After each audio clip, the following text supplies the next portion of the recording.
Okay, I have 4 o'clock and I call this meeting to order.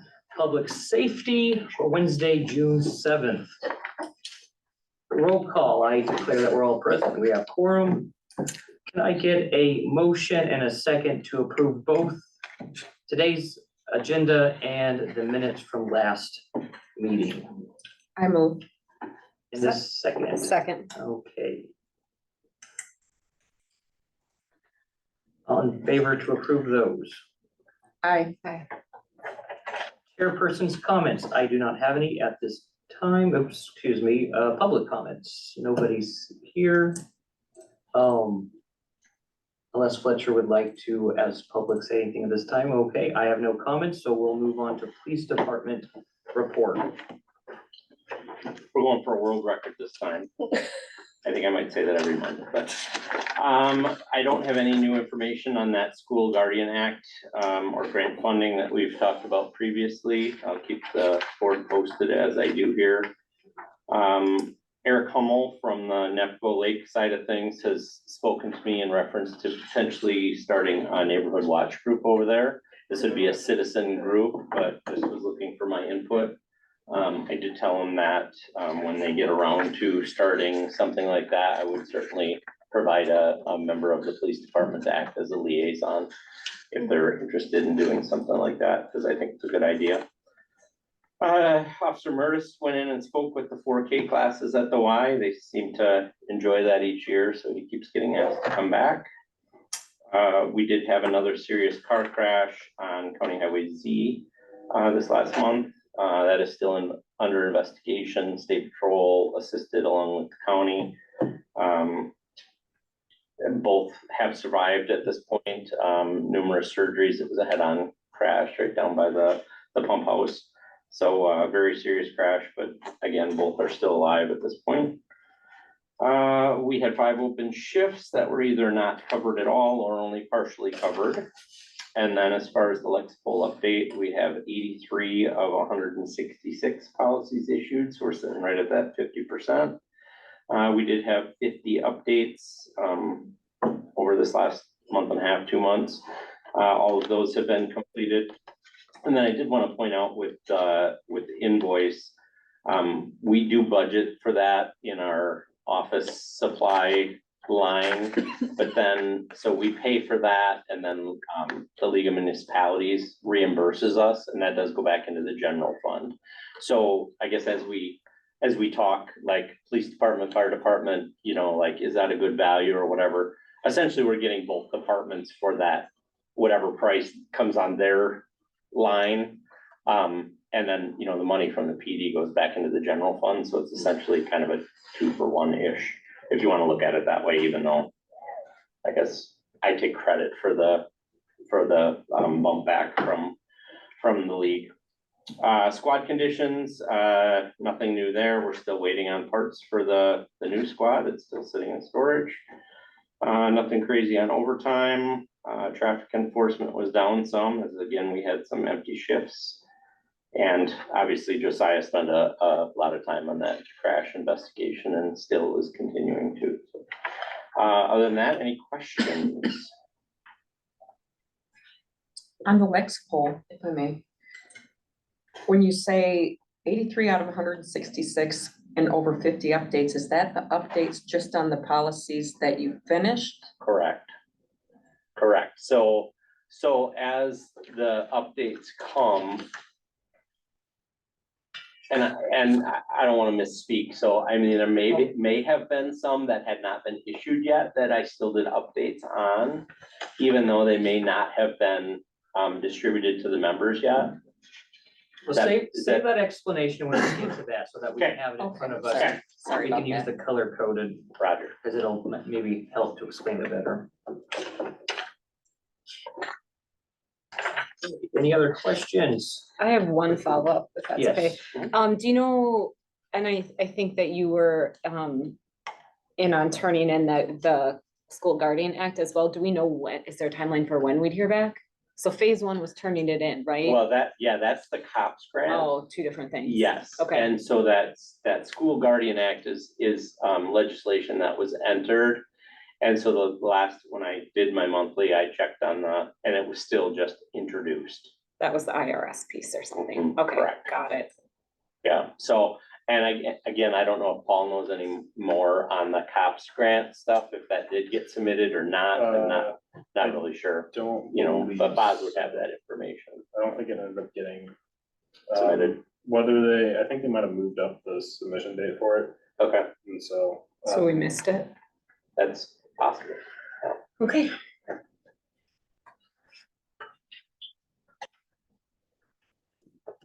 Anything else?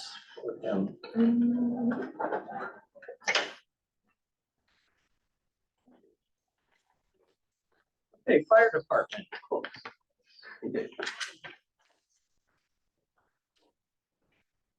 For the month of May, bylaws have been updated and submitted. Boz reviewed them and I believe he attached a copy of the draft Yes. in your packet there.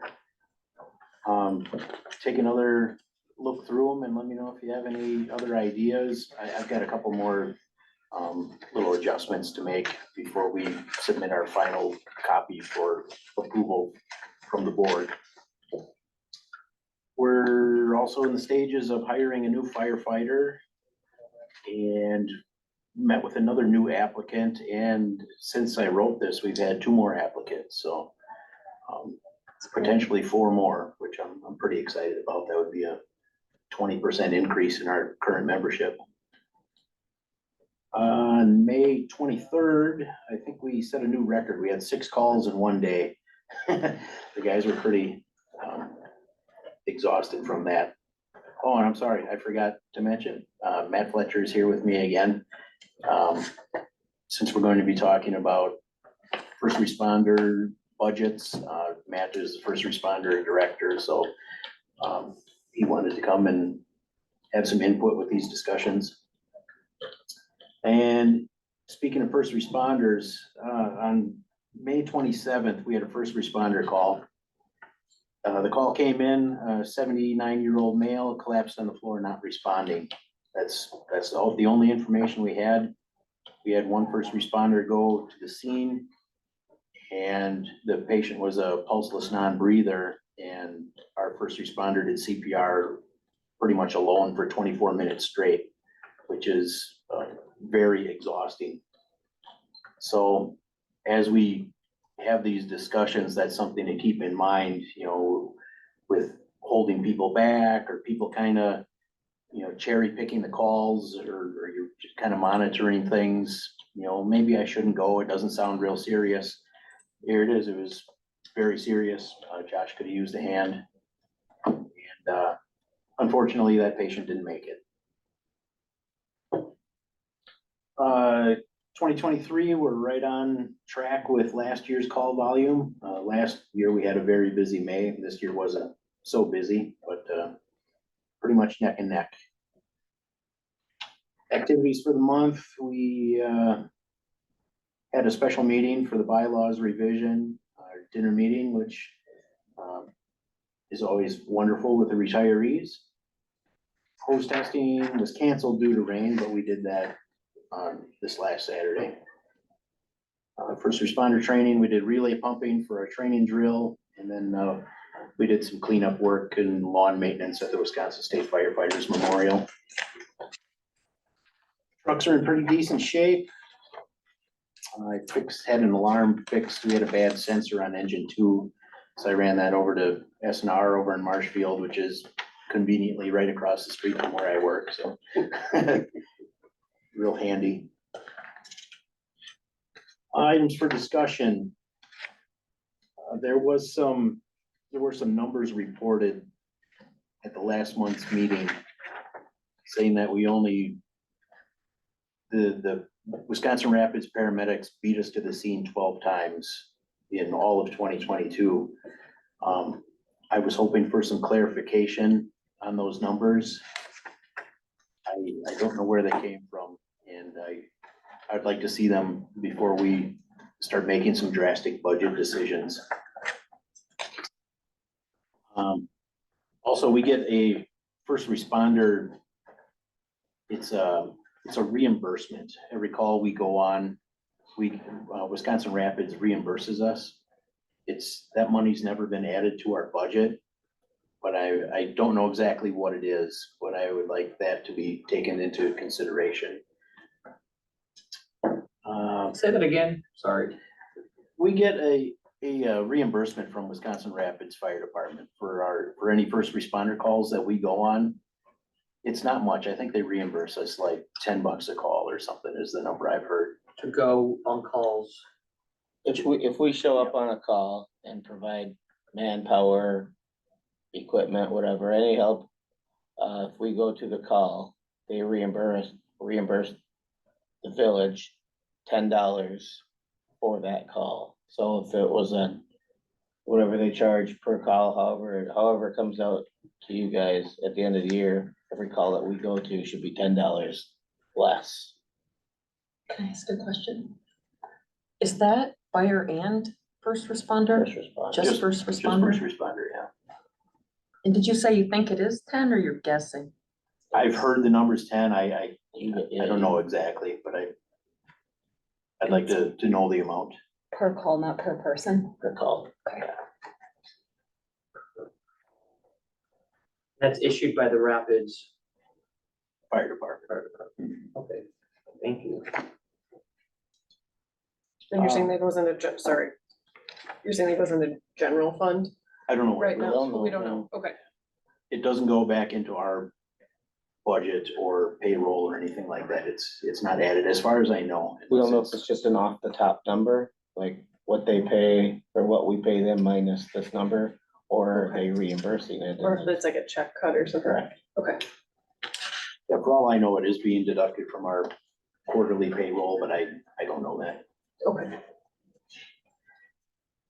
And another thing, Lexipol, I see that's been added in here. Chief Drew talked about his portion. I see the fire department's portion is added in here. And about 6 paragraphs down, the intent moving forward is to review 60 policies over the next 30 days. That seems extremely aggressive. I'd like to talk about that. I don't know where that deadline came from or if it's necessary. I really don't know what the end game with Lexipol is. I imagine just to have it all squared away by the end of the year, but Well, yeah, we'll talk about that when we get to the update in old business, okay. so. And the only other thing I have for discussion is a topic I've brought up a couple times in the past. There's a gray area between where the village administrator's authority ends and mine starts. And yeah, I know I asked the former village board president, like with evaluations or things like that, but it was my understanding that the village administrator's authority has to do with budgeted items. And fire department operations falls under the chief. I was recently told that I had 2 weeks to do employee evaluations, which I don't have a problem doing employee evaluations, but the timing, it was an aggressive deadline right during spring peak fire season. I would rather do something like that in the winter when we're not so busy. So I kind of want to open up that discussion Okay, a little further. we have that new business, so we'll Yeah, get to that, okay. so, if that's the end of your report, we can go right into EMS, because that's the next on the list. Yep, that's all I have unless you guys have any questions. If there's no other question, going to the EMS, and I'll set the stage a little bit, I mean, just to say that the discussion of the EMS is based on the 40% increase in our village contract with Rapids Ambulance Service to go in effect January 1st, 2024. We talked about that last week.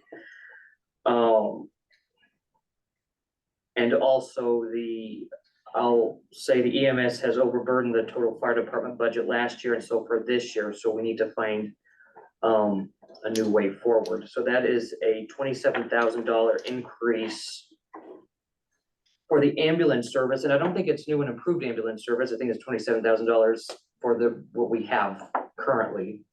And so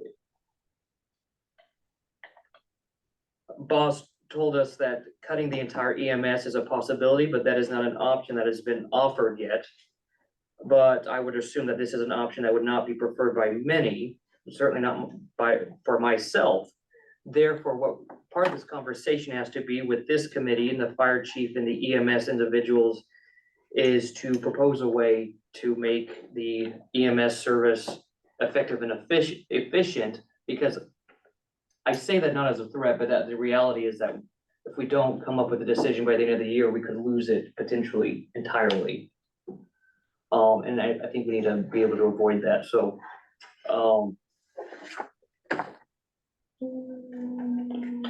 Matt or Chief, would you like to start, or the committee, would you like to? Anyone, is there anyone on? No, We think we have one other online. oh, Scott, okay, Can I, yes, do we know, so I know next year we're getting more in, I can't remember what the term was, something from the state.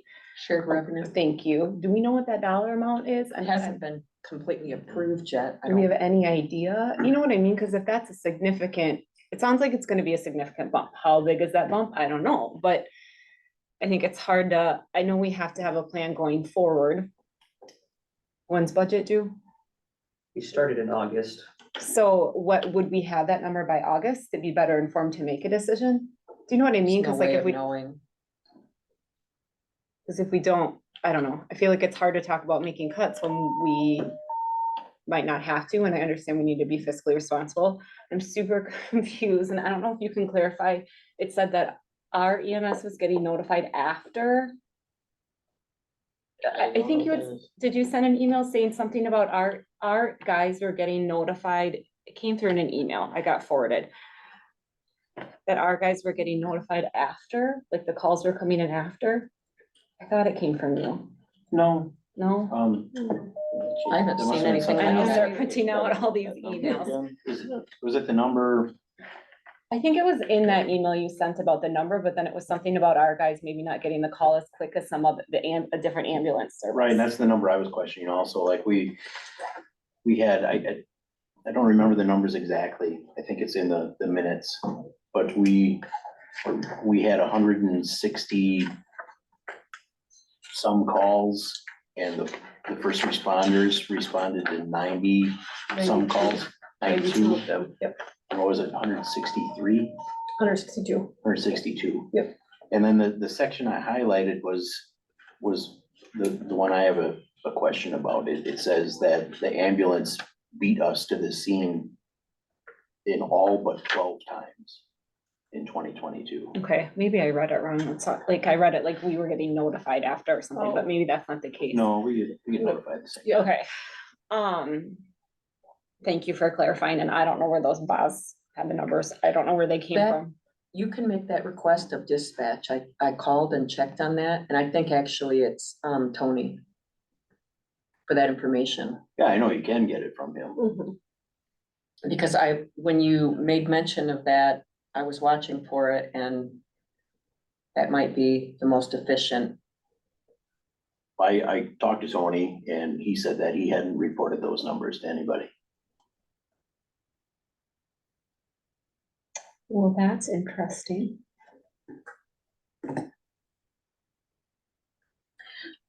Well, but regardless, Boz is not gonna be here, so I don't know how much it'd be worth to even exploring that any further. That I think it's isn't cool. worth it. Well, Absolutely worth it. yeah, Well, I I mean, think we we gotta need choose to, our battles. He's leaving in July.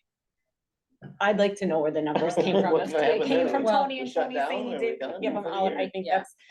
that's I- important for yeah. even, like, let's make sure we have the right numbers, because if we don't have the right information, how can we Yeah. make a decision? So I'd rather know where it came from Yeah. too. So I guess What I Where meant we was got 'em like from. taking it any further, finding out, fine, but what do you do? yeah, can we just confirm the Yeah. numbers and where are they coming from, and confirm the numbers so we make sure we have the right information? So do we want to task making a public records request from dispatch? Well, what's your end game here, I guess? I mean, If you want to know the numbers, I think you're asking is why did the numbers get asked for in the first place? there's another way to say it. I guess I'm just curious, what are your options here? Where are we going with all this? Well, I would like to ask both from Chief Warden and yourself, Matt, as someone who is EMS, is what would be your suggestion We live in and a, your hope? we live in a town that is aging. And that isn't gonna get any different for a while. I feel like there's nothing I can do about that, and if cut and pay is coming, I think that's the wrong direction. You know, nothing against policemen, but I feel like we're adding that way and going a different direction there. We've got industry that isn't happening over there, a mess over there. We're bringing in no new money. And then going after something that's needed. So I guess, I think you're going the wrong direction completely. And, sorry, Boz isn't here, but I think we should address it. Well, I think we're gonna have to. I mean, I don't think we can not address it, especially what's gonna be coming next year. I guess what's your goal? You know, we're talking about shaving money. What dollar amount would you guys like to see? I don't know that that's been discussed. Yeah. We haven't discussed that. sense. Really, the point of this, I mean, the discussion is really coming from you. I mean, we're trying to seek the information first, because we haven't talked about money or anything. Has anything gone down? Like decisions? No, has like the price of the village crew or tablecloths or anything else? I mean, what else would you like us to do? What could we do to help you? Well, I think I think we're asking is, what could you do to help the situation as well? Not to say it's just on you, but we're trying to get your feedback to help us when we make the decision. Well, we're not gonna make this decision tonight, or even next month, or even the month after that, probably. So, The thing to try, like, I believe I heard you say that you're not in favor, I'm not in favor of eliminating it. I don't think anybody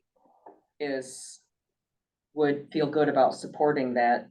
So, but I think finding efficiencies would be the place that, you know, working that angle. I think, let me say this. The articulation was that the EMS is overburdened. Using the word overburdened, but it's affecting your budget as well. Is that correct? Sure. Okay, so I think that's kind of what we need to address as well, because that's an issue that's gonna be compounded with a $27,000 increase for services that we don't improve upon, but the similar services. I think that's the point of the conversation. So we need to figure out a way to make sure that it doesn't continue to overburden that, the budget of the fire department. Can I ask a question? Yes. So that 27,000 is coming from emergency services that we work with to help cover Yeah, response, right? since we don't have. our right, own. that's an ambulance, the Rapids ambulance contract, right? So I don't know if this is a good question or not, but is there any, is that the place we have to work with? Is that our only option? Basically, yeah. And that's fine. I just want, I Well, guess, case want to in throw that point, how out long there. was Josh doing CPR before United Ambulance got there? That's the other And option. so United is the one that's called upon when Rapids is not available. Is that what happens? Or we have a service agreement with Seneca and some outline.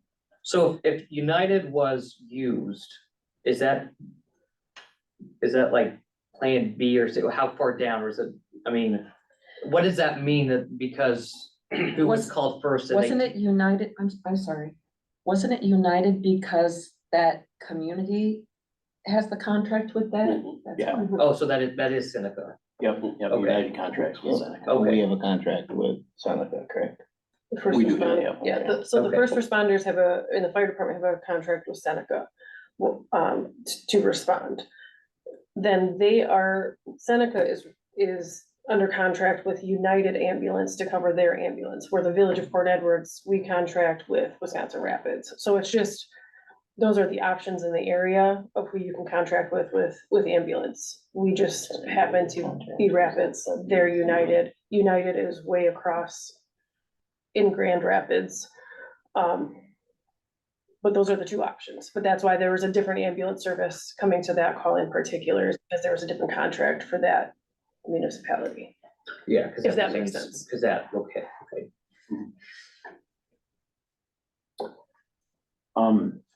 You mentioned overburdening, the budget. We took steps last year to make cuts in some areas and increases in other areas to plan for this. So I guess it's being treated like a surprise, but we planned for this, so we should be on track with our budget. I don't know how the increase in Wisconsin Rapids fees play into that. I know it's a thing. I know it's an increase, and I want to help you guys out with that. I think cutting the first responder program would be a colossal mistake.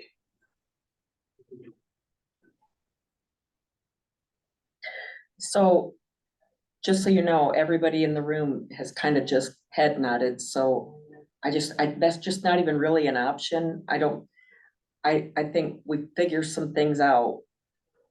So if you, Sorry.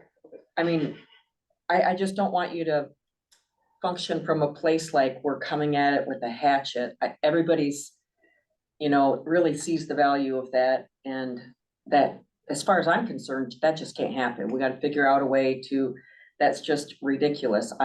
That's just ridiculous. The idea of not having anybody for that time until the ambulance gets there. And I've shared with you guys my own experiences having our own law enforcement, our own first responders that my family has known. And I can hear their voices and I know what's going on, and I know my kids are okay. Having people that care and are invested in our community, that's a big deal. And I think that's not lost in this room. So Okay. try not to, and I understand how you're feeling. I just don't want you to go to panic, and where everybody panics and throws up the walls like, we can't fix this. We gotta figure something out. But certainly I never could support.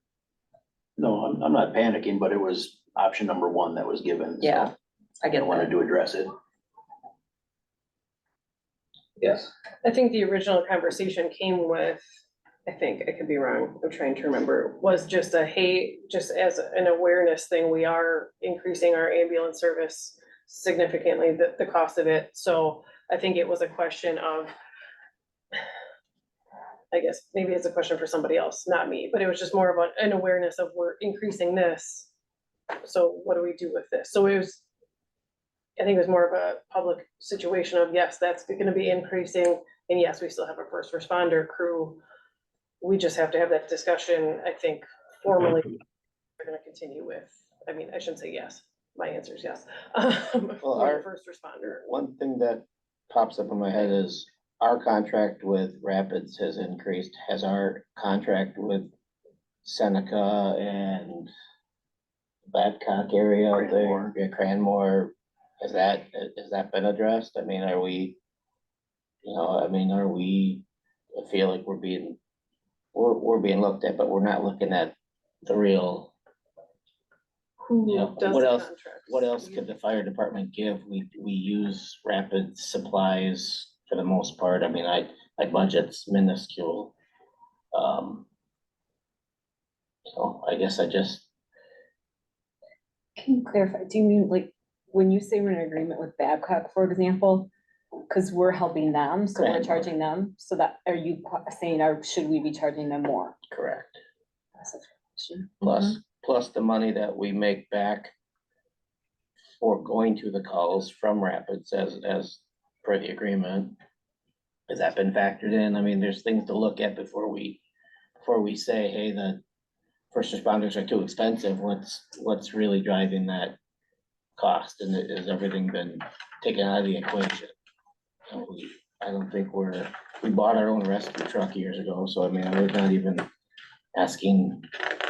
I guess I'd like to see options before we start saying, well, you're too expensive, why? Well, I think that just as we are going to request some hard and fast numbers from Rapids Ambulance 2. I think that part of it is that we're talking about things, but we're also gonna need some hard and fast numbers from the EMS as well. Is And- your, And the question is to, as was in this statement, is are we working at the most efficient and effectiveness in the EMS as well? Or Clarify that for me, please, then. I don't know what that would even mean. how efficient is it working? on that note, do you provide we don't have your budget lines to even know, where are we standing with the EMS in your budget? Yeah, usually those numbers are, the budget part wasn't in here. No, I was in Diane, Yeah, provide that for the packets. Because we did ours early because Boss was gonna be gone, so yours might not have been ready yet when he did them from Diane. Okay. I submitted my report plenty early, but. Okay, so, Who sets when you're saying the agreement, who sets the dollar amount for that? Is that you guys? Is that us? it's a goofy formula. It was agreed on years ago. It has to do with mill rate times a certain percentage of last year's budget. I don't even understand it myself. I've been trying for a while, and I poked my head into it out in Cranmore last year and it upset some people. So it's mostly a Yeah. formula. It's a formula. We don't necessarily. But the formula doesn't work anymore. Well, it does. I mean, Who sets the formula? it's already been pre-established. Diane's got it. Yeah, Diane's got it all. She could explain it best. It's, property value, a certain percent, 1.5% of the total property value in our coverage area. Take that number and divide it from our total yearly budget equals what we charge for a fire contract. divided by 2 times pi? Something like that, yeah. So it has nothing to do with even how many calls you go on. Your calls could quadruple in a year and you're still seeing the same dollar amount. Wow. And it's a longer drive, a much Yeah. longer drive. Our calls are, like, Part of them, but don't you? Right. our calls aren't really just the 15 minutes that the ambulance is there. We're talking the reports and the cleanup and the repacking of the equipment and the truck, and it isn't just a efficient, like, 15 minutes there and we're back home in bed. I think there are still some things that we would need to address. EMS taking a call from work in Rapids, I mean, how can that be even efficient? Some of that is from location. We haven't set boundaries as where, should you be within the village of Port Edwards when you take a call or a mile out? But there's some things that's what I'm talking about with efficiency that I think we do need to address so that we can balance the effectiveness with the efficiency. I don't disagree with you there. I just, with the word of caution, and I'm not disagreeing. I've talked to him about this a million times. Just understand that, like with Josh the other day, I would have had someone been in Stevens Point, they could have came down and helped for 24 minutes of straight CPR. So I mean, I hate to cherry pick it that way too hard, where it turns out to be a car accident. Well, they didn't say the car was in the house. Now the house is on fire, and I mean, you gotta be careful with that, but I do understand where you're going with it. It would be something we could talk about. I do get it, but I think it would be helpful. I don't want to imply that you're not trying to be efficient or effective, but I think that it'd be helpful to receive some numbers at next month's meeting to see here's what we can do to improve it. That way we can take that into consideration as well. give us the numbers you want and I will get them. I mean, you're asking for, you're still kind of like efficient, like, do you want to know who came from where, or what calls, what, I think that would be I mean, helpful. tell me, Yeah. write down what you want, and we'll Okay. get those numbers for you. Would it be helpful to receive more numbers from them as far as who, when, and where, and how long? Would that be helpful to understand those numbers? Possibly. The,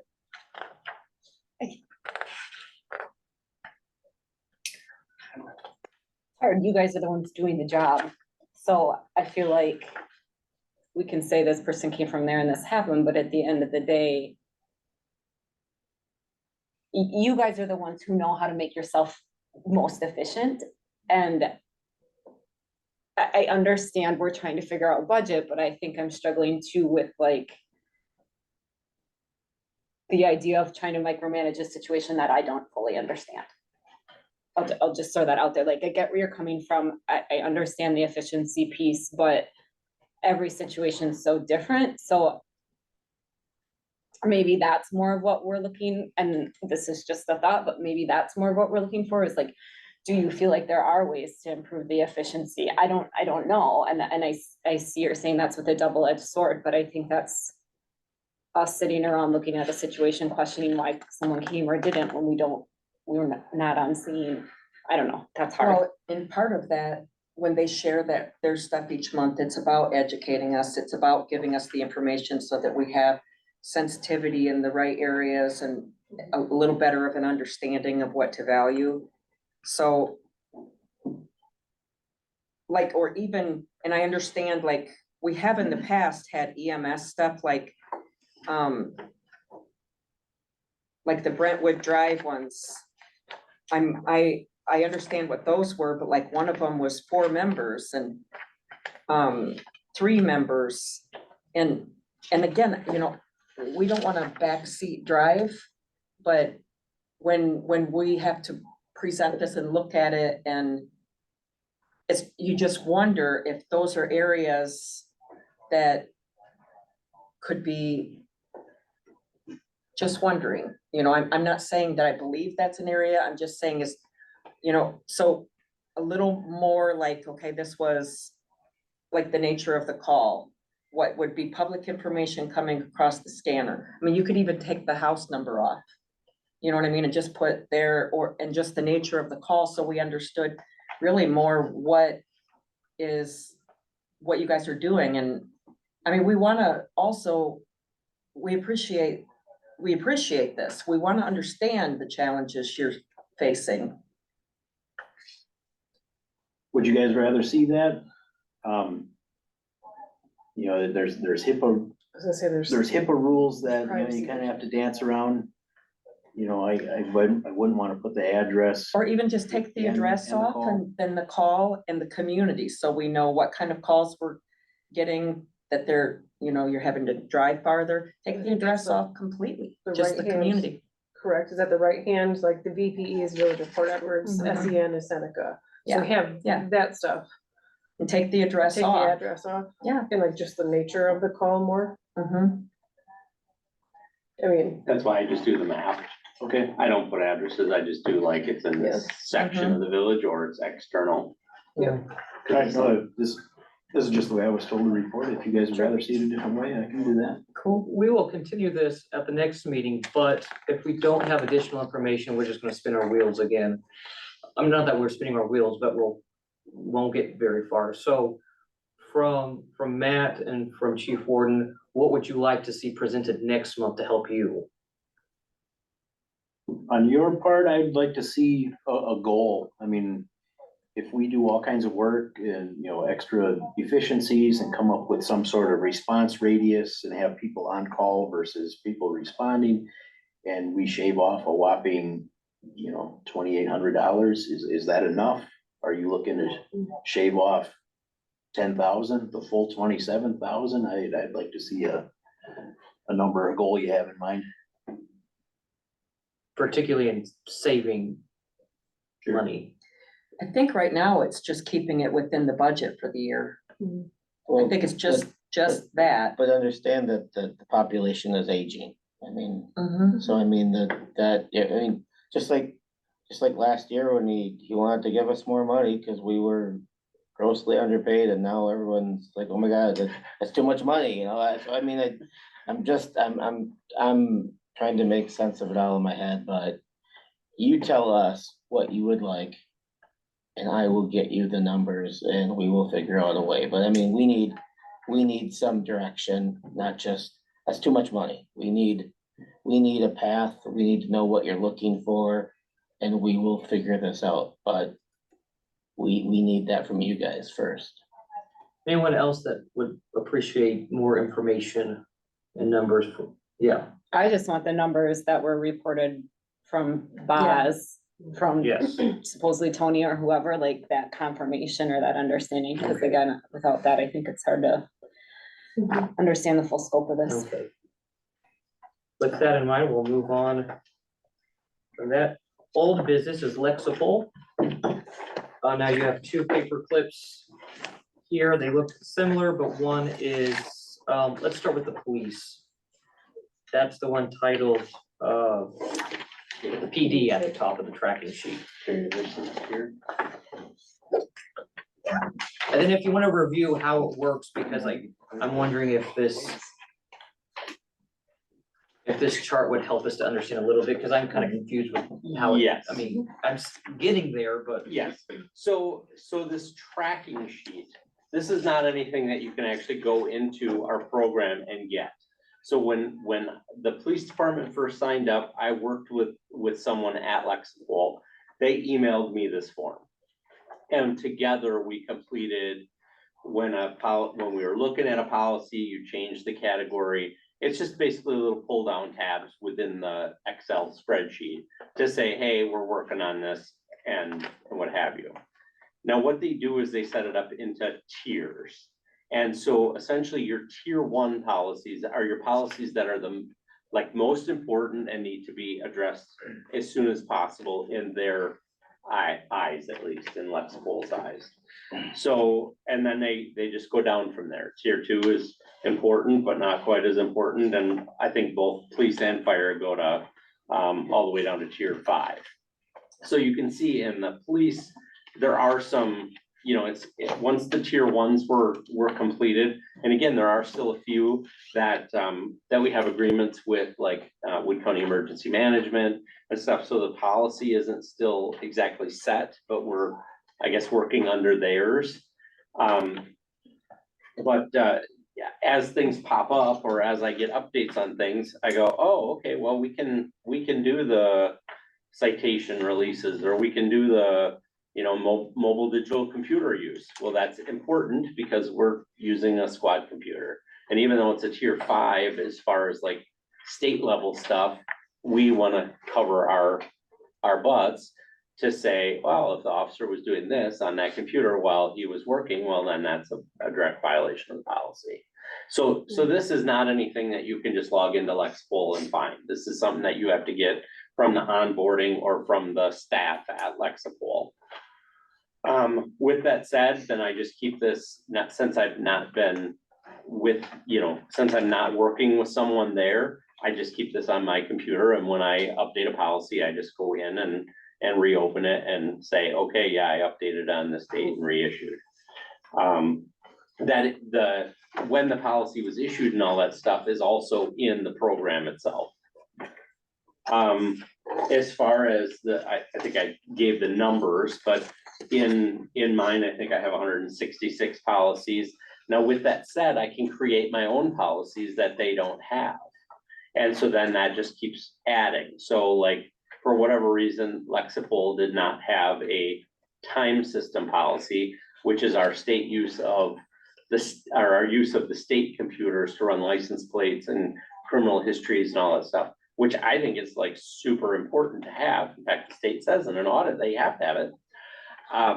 But it's not, for whatever reason, it's not in the base Lexipol policies. So that's something that I'm working on, and I think it just fell in.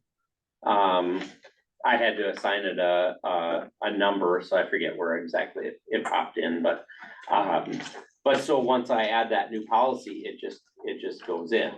I can also do department forms in that so that I have access via my phone and or computer. So all I have to do is log into Lexipol, and I can do a missing persons form or a stolen vehicle form or chapter 51, which is the mental commitment. All those forms are available because we've uploaded them into the program.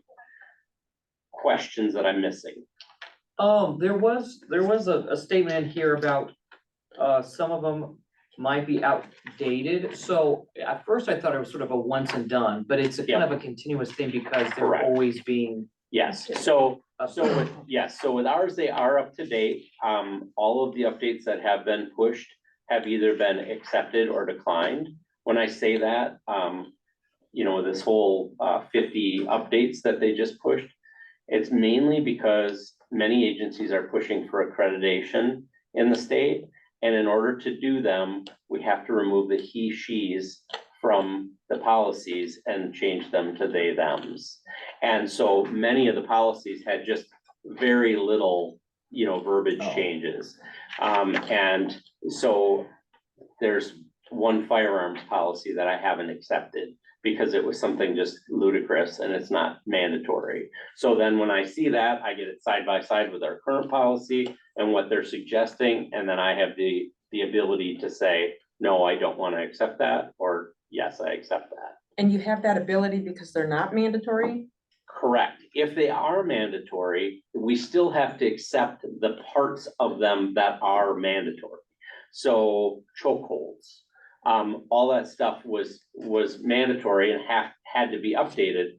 But in there's words. So like in our department, because there's a chief and officers, and Milwaukee PD, there's chief, assistant chief, deputy chief, bathroom chief and whatever.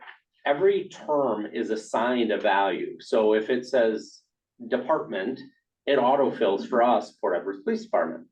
If it says officer, it says, Port Edwards Police Officer. Well, for division, or for agency head, division chief, like division commander, all these sergeant, all of these terms are chief.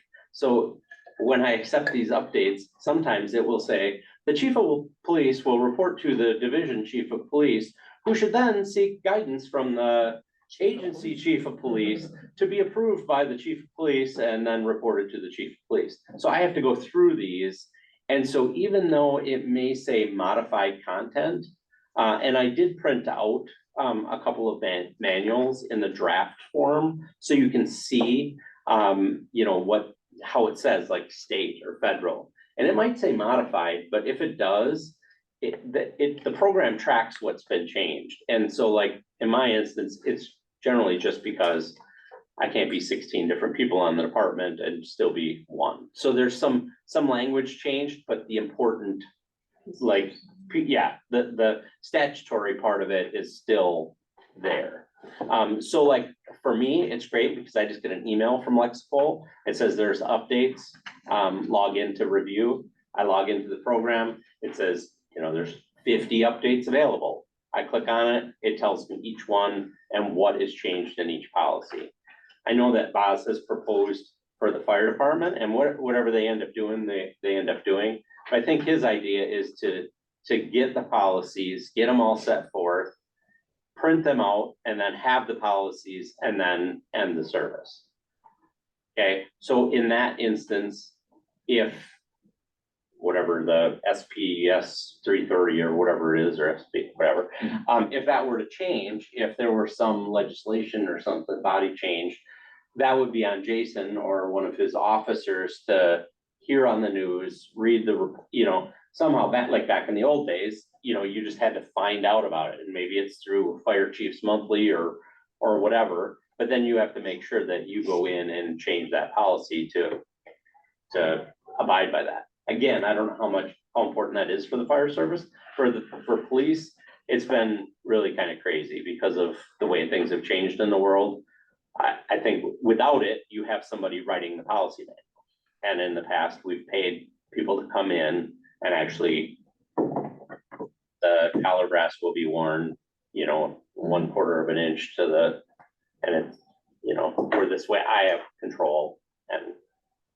So out of 5 stars, how would you give the program for helpfulness?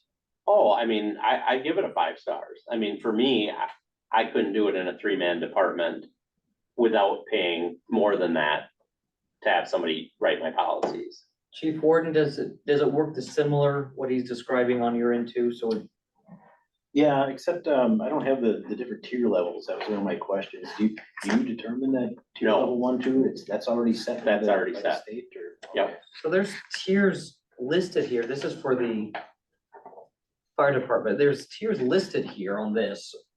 Is it, but I don't, Yeah, I don't know. I do. okay. I reached out to Lexipol Oh, okay. because of Boz's thing saying there's not tiers for the fire department. I reached out to my contact and I said, do you have an onboarding spreadsheet for the fire department?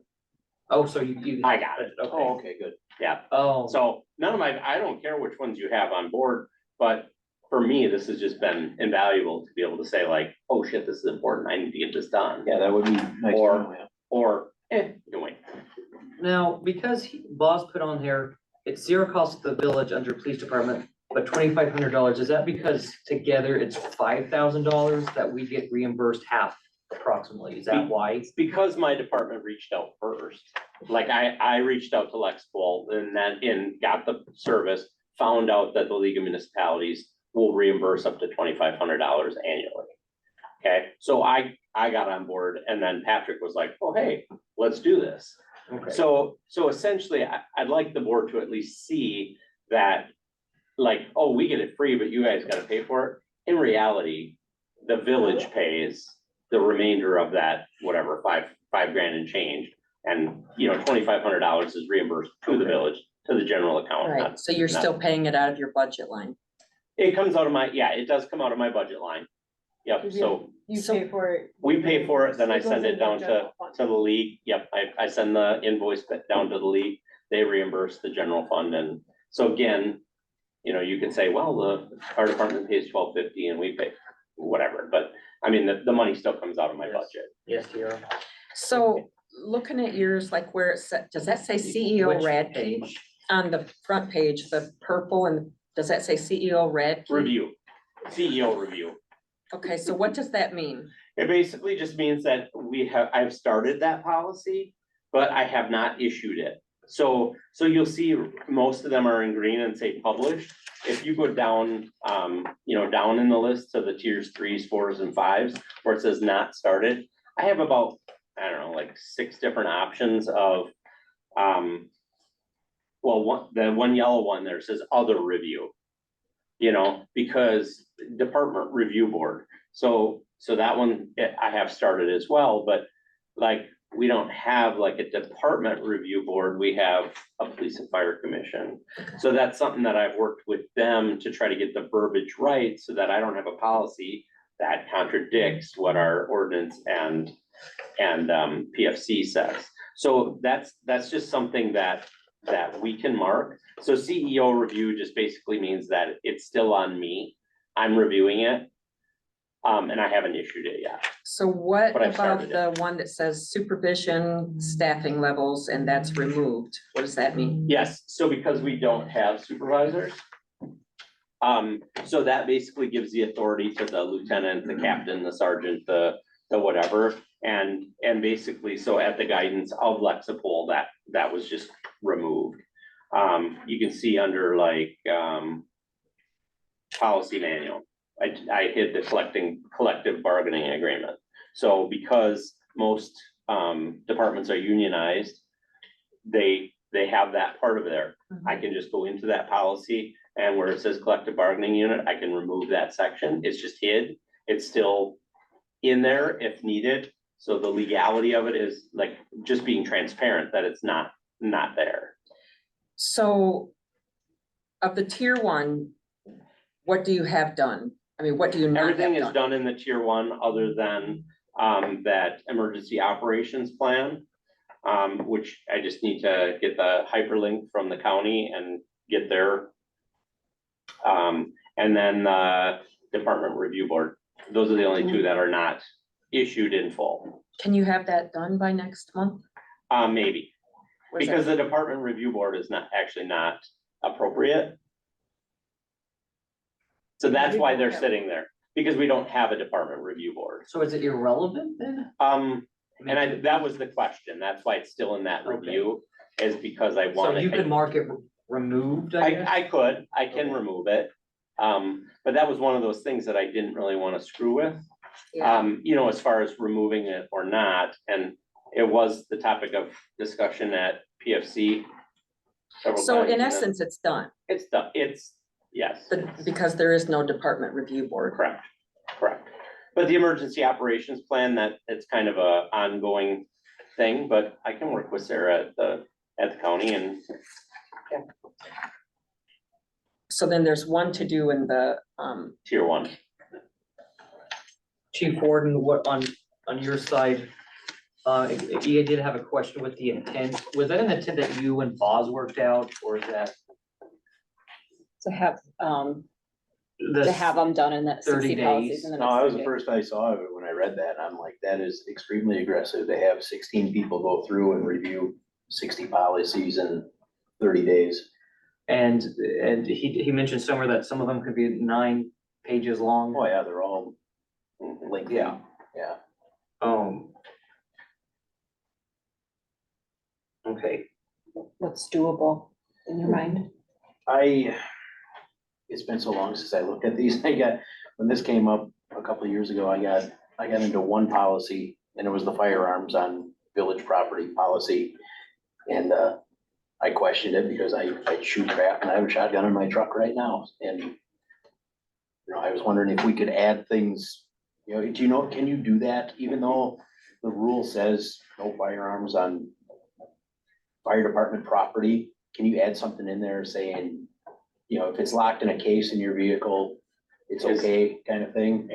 You can add whatever you want in that policy, as long as it's not in violation of state law. Okay. Or any other, so if the village says, absolutely not, we have a whatever.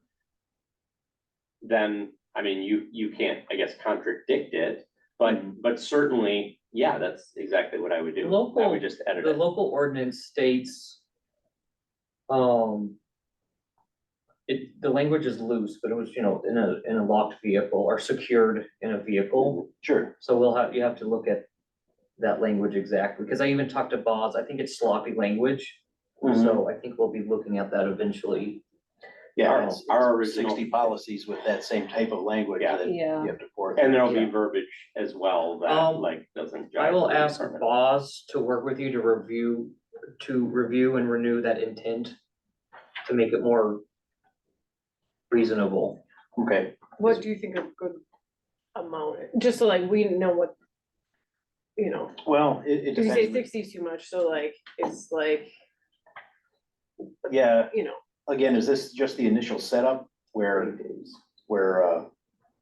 I would mainly be looking at them? Or would this be, everybody looking at them and signing them and closing it out on their own Lexipol portal? Personally, I could probably do 3 a week, And I will see if the 30 days was like some sort of deadline, or if it like renew, and if it's the policy has to renew or something. I imagine it has to be, what everyone would like is for this to be wrapped up by the end of the year, so we wouldn't have to. It doesn't Pay go the the yearly calendar fee. year, is that kind of how it goes, I or? think so. I think As far as like Lexipol stuff? Yeah, Yeah, So we pay in May, so I'm not sure when you guys get your invoice, but I started my service in May of 2020, so our invoice just Okay. came. I guess what I was gonna offer, and I guess this would be totally up to chief, but I wonder if I know that Lexipol would do it, I didn't ask them, but I wonder if it would be beneficial for you to work like with one of these onboarding people again. Like, I know Patrick did it, but like for me, the guy I worked with was a retired cop. So it was just me and him, he's sitting at his house in Florida, I'm sitting in my office, and he's like, okay, push this button.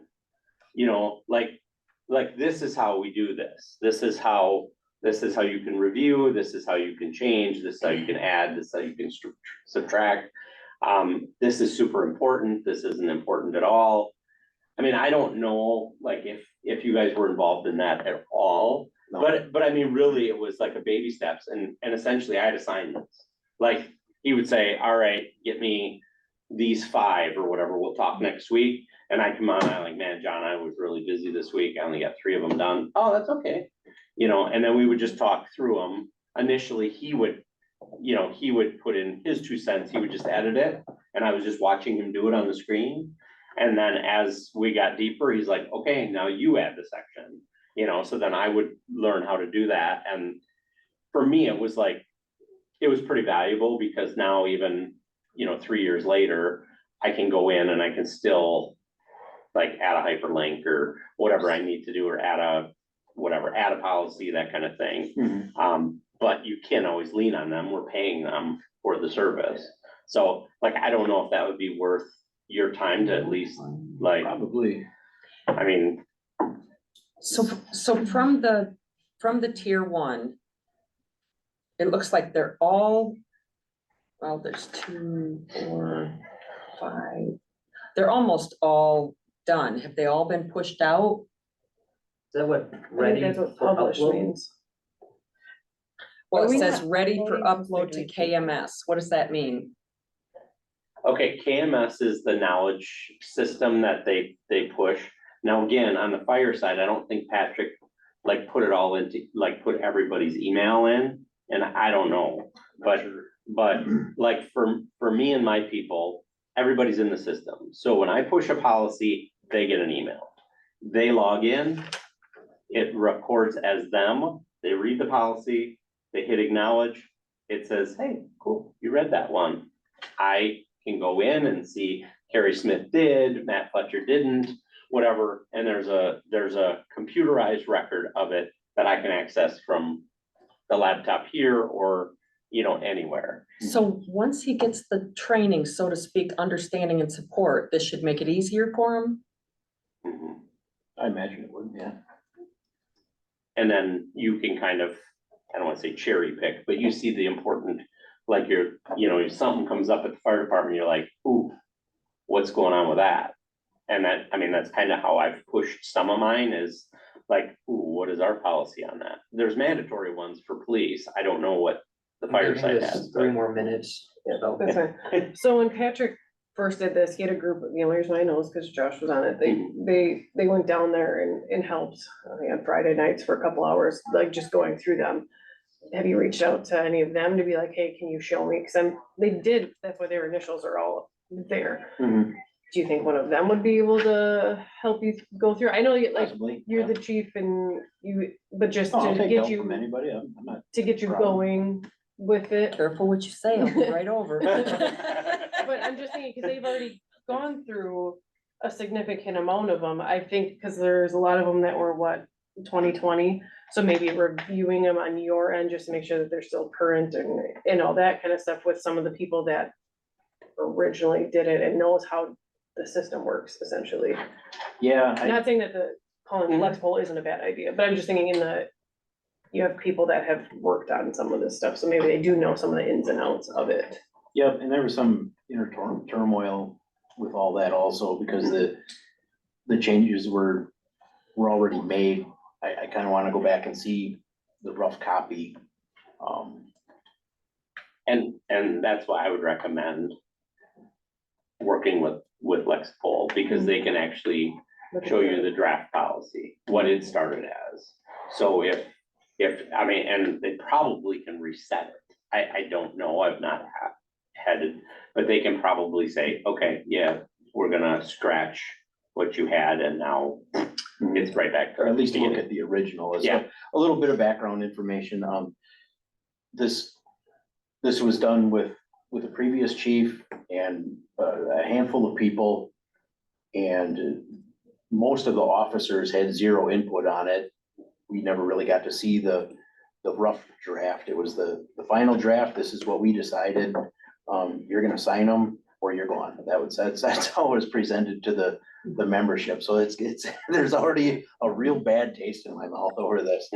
But I would be willing to soldier forward on this, but I wanna get as much information as I can. I wanna get some from Lexipol and some from some of the people who helped and current membership and. It'll be helpful to know like when that contract ends, when it renews for you, if it's also May or something else, I can because check, I've got a copy of the he invoice. does mention 12 months. We will require more time and some deadlines to complete all the other policies in the next 12 months. So I'm wondering what 12 months? And if does that represent, you know, because if the contract has just now renewed, then we should, you know, use the most of that time anyway. Well, and there's a need for 60. I mean, obviously, if we can go above and beyond, great, but a need for 60, right? Like those are the two, I'm guessing, Yeah. top 2 tiers or whatever. But yeah, if there's some that are 9 pages, you'd be doing 2 a day over the next. Okay, we are gonna move on to new business. Chief Warden, you had asked, We didn't do the bylaws. oh, I'm sorry. Oh, I already checked that off. I was just too aggressive with that. I'm sorry. The bylaws is. It takes up the majority of our packet. And one of my questions is, at what point does all of the changes get out of there? I mean, the changes are still shown. Oh, right. When I submit the final draft to the village for your all approval. Did you have questions about it or concerns about any part of it? No, in the different colors, the red, things that are written in red were additions that Boz had to work in conjunction with village ordinances and whatnot. And then the PFC had changes in blue, so we're going Yeah. in conjunction with their rules, bylaws, regulations, whatever you wanna call them. The And attorney then- is green. And then ours were in green. Oh, yours is in green. Yeah, So on page 8, there's a section that this bylaw may be problematic for 2 reasons. Was that just notes for what is crossed out, or does that still need to be addressed? good question. It's been a little while. That was just a note.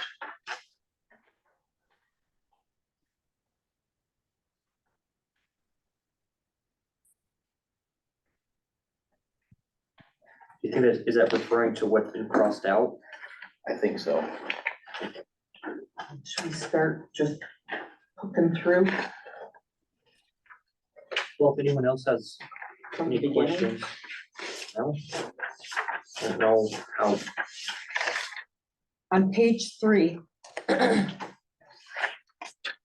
3, number 3, to be completed and reviewed by the department membership committee, the background investigation. Was there discussion about that, or was that just a inquiry I had with you, Jason, like that being kept with you, or is that kept with the PFC, or? Oh, it's in 1 and 3.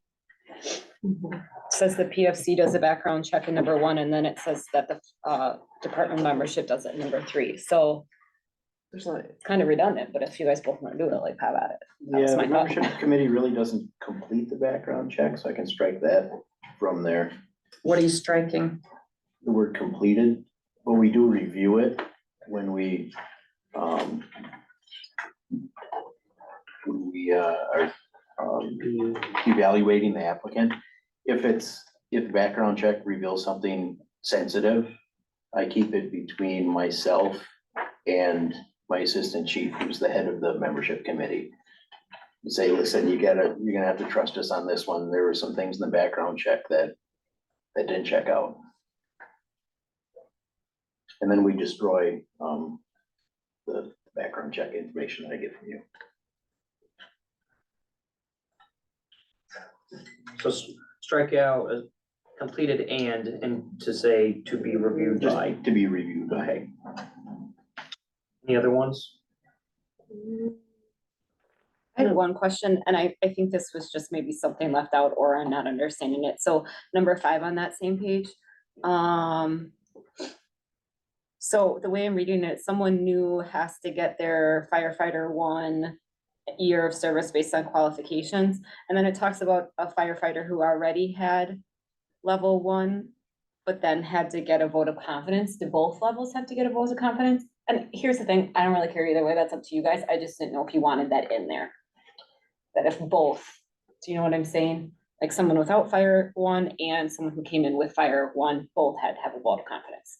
Again, I Yeah, don't care. just because we like to have a little bit of a probationary period. Okay, And if they're just not working out, then I can terminate them without having to go through the PFC and take in extra additional steps. so I think it's the way it's written right now. Am I reading that correctly? That the second one needs a vote of confidence, but the first doesn't. So just a heads up if you want to add that in there, basically. I think it's part of the first one, that's a part of the normal process, Okay, but I will check and see. And number 5, sorry, all new members appointed by the PFC presented on the eligibility list and selected by the fire department. Shouldn't that be? What is Well, the, this is because they one get of the the, list. one of the things that I want to address just because of, actually what happened with the last applicant. The current bylaws say, the chief has discretion to do this, this, and this. And I kind of went away from that and deferred things to the membership committee. But what just happened with our most recent applicant, we invited him down for a dinner meeting. We got a good feel for him. We liked him. Then the PFC does their interviews and background checks and whatnot, and then they bring it up on their eligibility list. And to save time, rather than go through another round of interviews with the membership committee, as soon as they brought him up on the eligibility list, here's this candidate.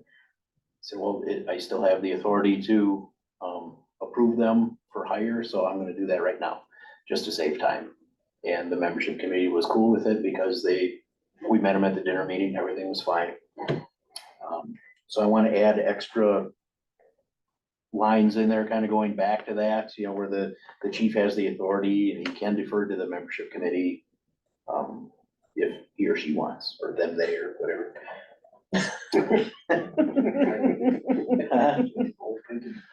Yeah. Okay.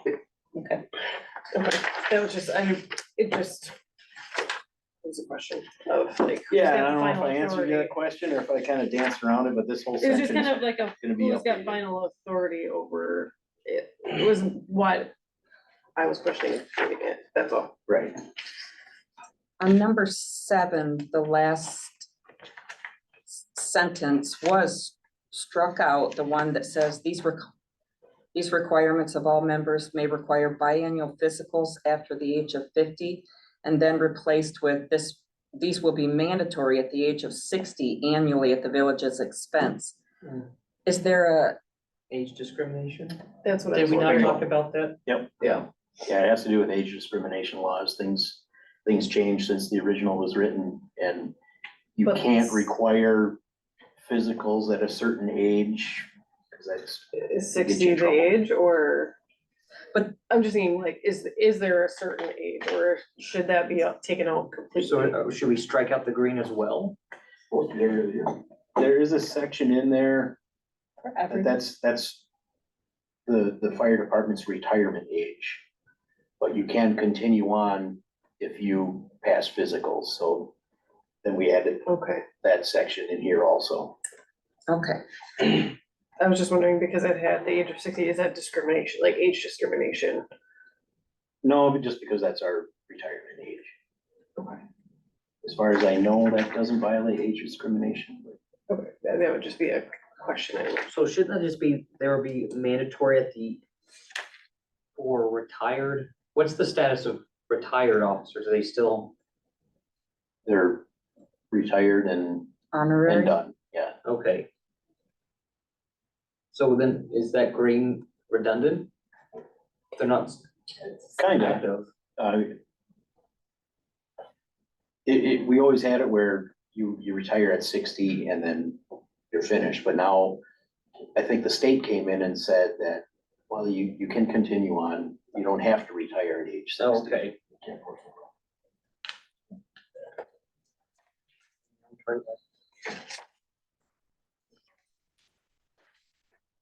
okay. Maybe you should just say at our established retirement age rather than the age of 60. We could put that in there rather than spell it out. Yeah, Yeah. just whatever.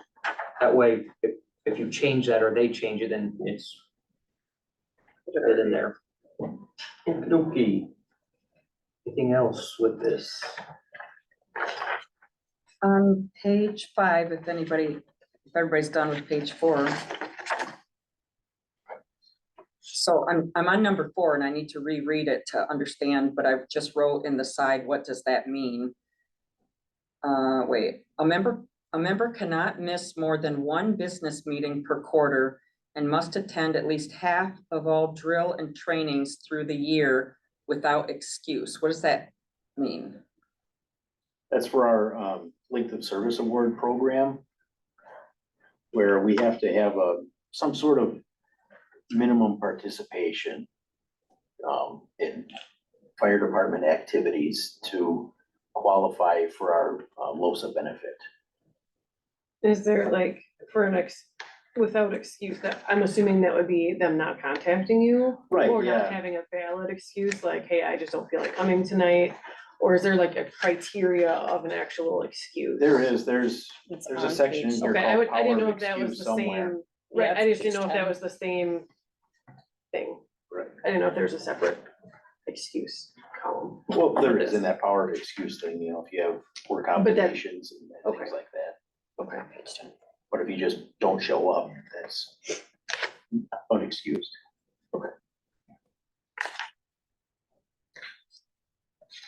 Number 6, I think in the changes that were made and all the different strikeouts and colors.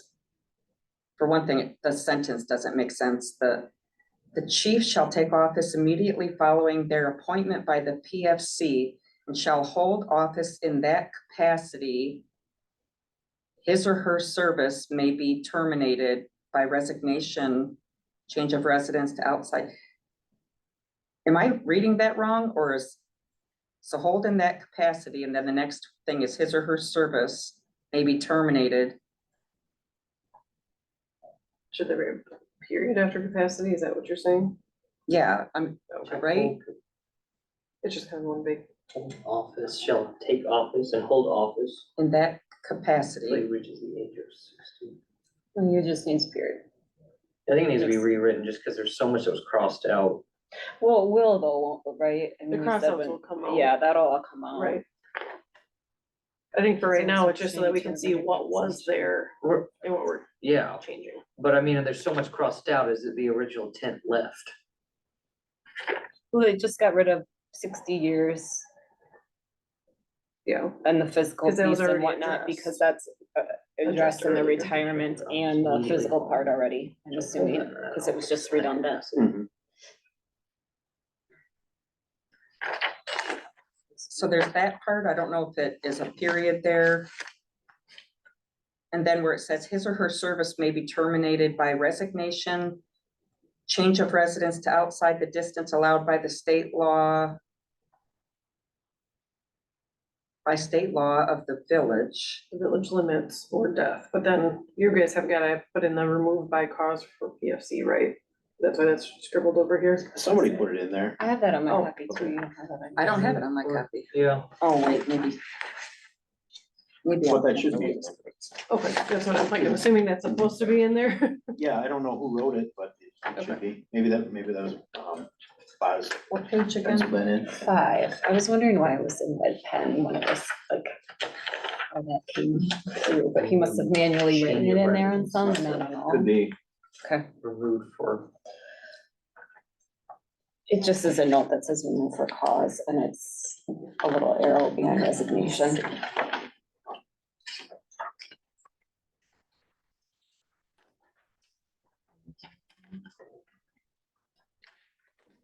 oh, it just wasn't put in there yet. this looks like it's the same note that you have. I had it. This is an older version, I think.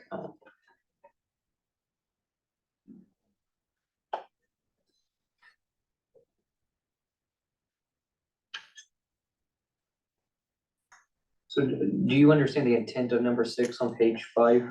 Yeah, it makes sense to me, but if you guys would like it written a different way, I guess, let me know. Is it supposed to be the chief shall take office immediately following their appointment by the PSC period? Is that, I think that would actually be better, yeah. Yeah. Mhm. because I think, and hold that office in that capacity is really.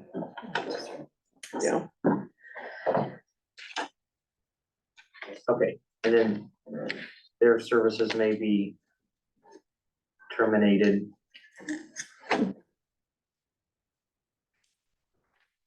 Oh, by resignation, removal for cause by PFC, that they want that as an addition in there. Okay, Right. that's what I understand, okay.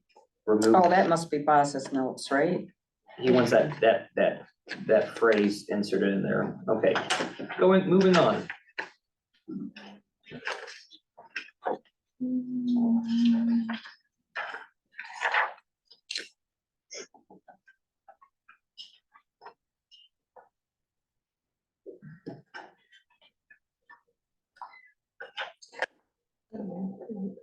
Number 4,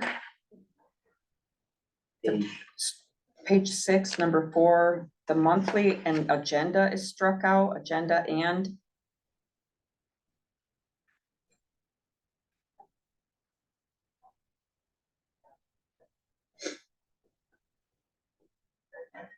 Are these meetings for your business meetings for the fire department? Yep. Then Um, why would the monthly agenda be struck out? We, see, above it also, this is all business meetings shall be conducted, it used to be according to Robert's Rules of Order. We use Robert's Rules of Order as a guideline. So with so many people involved and oftentimes there's a lot to talk about, I like to keep the meetings fluid enough where we can have open discussions and not, well, this wasn't on the agenda, we can't talk about it till next month kind of thing, because otherwise concerns get drug out way too long. Do you guys have to post your meetings? That's what I was just gonna ask. No. They're not public meetings. I mean, public. But I can attend. wonder if technically, if you guys fall under that, yeah, open meeting policy. yeah. I mean, not that anybody would come, but Just so we don't get nailed, Right. you guys don't get nailed for that. Submit to the village. That I would check with Sit the down. village Listen, attorney David. about. Cause we've never posted agendas or, meeting times, notifications, anything like that. yeah. Do you want to send him an email or do you want me to send him an email? If you could take care of that. Sure. I'd be happy to. Okay. But I mean, you just don't want to get Yeah. snagged on And that. submit it to the village without administrating, I mean, to, Would that come to public safety? Or There would again that, is that gray area, okay. you know, okay, Okay. I didn't know if the administrator, village, I is didn't it know just to about- hold the record or is like it to brief us on stuff, like just, that's what I'm wondering. I don't know, Boz requires the minutes, I don't know if it's for records or review or what. Okay. Moving on to the, So are we okay with taking out administrator there? Or we're just waiting for the whole thing? I think for- we're just, waiting with the for village the, because I think, yeah. I just- didn't We know. just struck out administrator, so they submitted to the village, that way it's covered. Wherever it No ends up matter going. who's coming, going. You know what? I wonder if we could, bring it in the monthly public safety and then if he wants it, he can have it that way. Now, your agendas, are they, do you have the things listed in there for the meeting? Or is it just a general order? I say like, it's like at church meetings, honestly, we follow a generic one. We just insert stuff as we go along. It's not posted. You know, we just talk about what pops up. So an agenda is just the order of, so is that kind of what you follow? I mean, are we Kind of. gonna see new things each month or is it just gonna be? There's new things. What I do is I just have a blank form. It's like an outline, basically, just to keep me in order, because there's certain things we have to talk about. For ISO ratings and things like that. Each meeting, yeah. Compliance. So, I just have a blank, it's 2 sheets and, first we do roll call and reading of previous month's minutes. And I go down the line and, add things in or scratch things off. Okay. Yeah, just like that. Oh, He's got it in it's there. literally on We the have same it. page It's that I like on the have. next, like, you Okay. don't have to, we have it. Yeah. Okay. Conveyed. What's that? The agenda that he's, It's on and the you next did day. he's Next starting day. to name it off and it's on the next page, so he doesn't have to go through the whole thing. We'll stop reading ahead. Oh, If you Okay. read your packet, yeah. Did I you forgot know about it's it? in there. Really got notes everywhere. We will, okay, so we'll ask about into that. So moving on.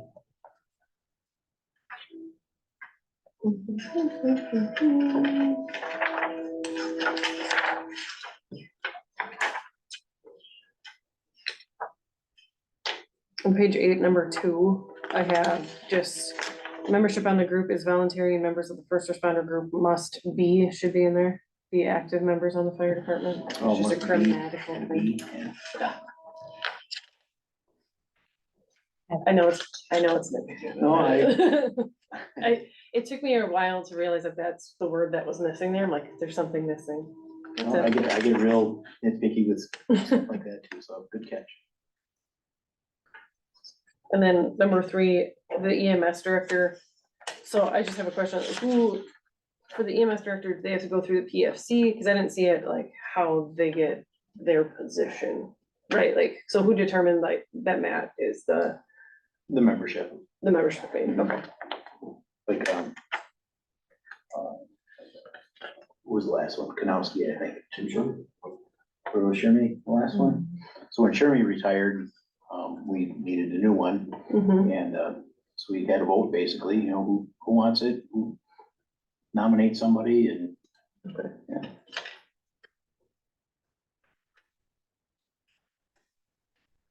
Is there special qualifications for that, or is it just kind of anybody on the first responder crew? Anybody on the first responder crew. Oh yeah, there's the big note.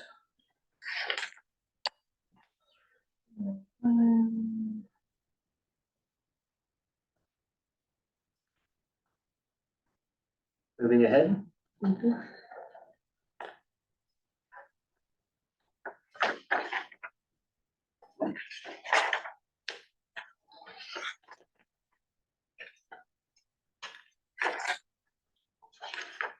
Page 11, section 10, there's an S in discipline. Right, SCIP. Yeah. And I'm going to admit that when you type in all caps and words, it does not do spell check, so I understand that 100%.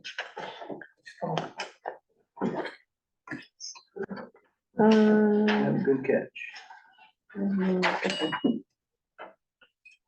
Page 11, 5, and it has struck out employee handbook and safety manual. Oh, we did that. Or Described as just because we're working on the employee handbook right now, and I would think that I guess that's my opinion, it should It's probably called stay in there. something else, isn't it? Or is it called Village Employee Handbook? I thought it was the, exchange it was the employee. And then safety manual, Employee okay, handbook. Yeah, I just didn't know And what does the Constitution refer to? Like the United States Constitution? The Constitution, yeah. Well, that one. When we're sworn in, it's kind of I'd like to see a different swearing in process, but it's just like the military, you know? I swear to uphold the laws of the Constitution, or, you know, Yeah. defend the Constitution from all enemies, I think both it was- foreign and domestic. So it's still employee handbook, so we should put that It back. is, well, I would enter the US Constitution, because, you know, you could have had, some places have their own constitutions. That's true. So I get it because you capitalized it, but. Yeah, US, okay. So employee handbook needs to be put back in. And then the safety manual, was that your guys' safety, is it, like, I'm just trying to, is there a specific fire department safety We manual? really don't have a Okay. fire department safety manual now. Okay. Safety third. Constitution first. I mean, we got standard operating guidelines that Right. cover safety, but. Okay, not I a just didn't know if there was like specific safety another manual. thing out there that, No. I just wasn't sure. Okay, moving ahead, we're about halfway through. On number 5 still, one second, I just need to read this for a second, hold on.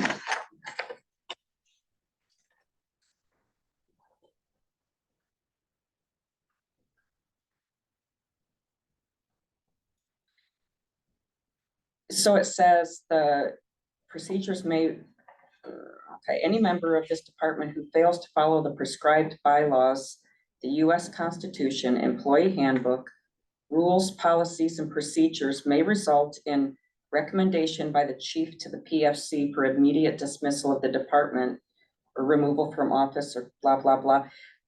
It's not just the chief, like anybody, like Buzz, anybody in the community, anybody can do a referral to the PFC.